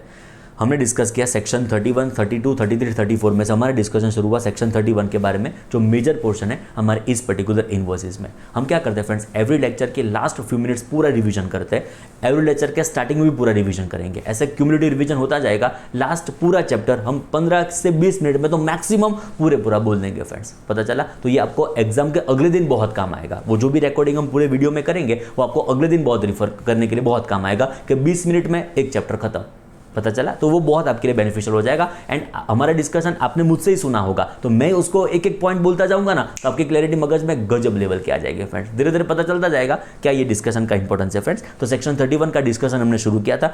इनवॉइस का कोई फॉर्मेट हमारे पास अवेलेबल नहीं है। सेकंड पॉइंट, हमारा वहाँ पे इनवॉइस आप इशू कर सकते हो इलेक्ट्रॉनिकली ऑल्सो, मैन्युअली भी ऑल्सो, उससे हमको कोई फर्क पड़ता नहीं है। पॉइंट नंबर 3 आएगा, हमारे पे इनवॉइस इशू करेगा कौन, तो हमारा पे इनवॉइस इशू करेगा registered person. Now difference is there between registered person and taxable person. Friends taxable person कौन, पर्सन रजिस्टर्ड और liable to be registered under section 22 और 24। हमारा पे रजिस्टर्ड पर्सन कौन, हमारा पे रजिस्टर्ड पर्सन होगा person which is registered under section 25 but excluding person having what, unique identification number. इसका डिस्कशन बाकी, चिंता ना कर हो जाएगा। नेक्स्ट आएगा section 31 subsection 1, 31 subsection 2, 31 subsection 3 clause ए। इतना डिस्कशन किया, बट 31(3) में थोड़ा बाकी रहा which is CTI which is consolidated tax invoice. चलो 31(1) goods. Answer, supply involves movement of goods and supply does not involves movement of goods. Supply involves movement of goods का मतलब क्या, सप्लायर आपके वहां पे आपके डोर स्टेप्स के ऊपर गुड्स की डिलीवरी करेगा। इसमें 3 इवेंट होंगे, एक होगा रिमूवल ऑफ गुड्स, एक होगा मूवमेंट ऑफ गुड्स, एक होगा डिलीवरी ऑफ गुड्स। तो मुझे इनवॉइस कब तक इशू करना पड़ेगा फ्रेंड्स, मुझे इनवॉइस इशू करना पड़ेगा बिफोर और at the time of removal of goods, before और at the time of removal of goods. Now if supply does not involve movement of goods, यहां पे एक ही ट्रांजैक्शन का बोलो कौन सा, डिलीवरी ऑफ गुड्स, तो मुझे इनवॉइस इशू करना पड़ेगा ऑन और बिफोर और at the time of delivery of goods. Last time एक बार बोल देते हैं 31(1) goods. Supply involves movement of goods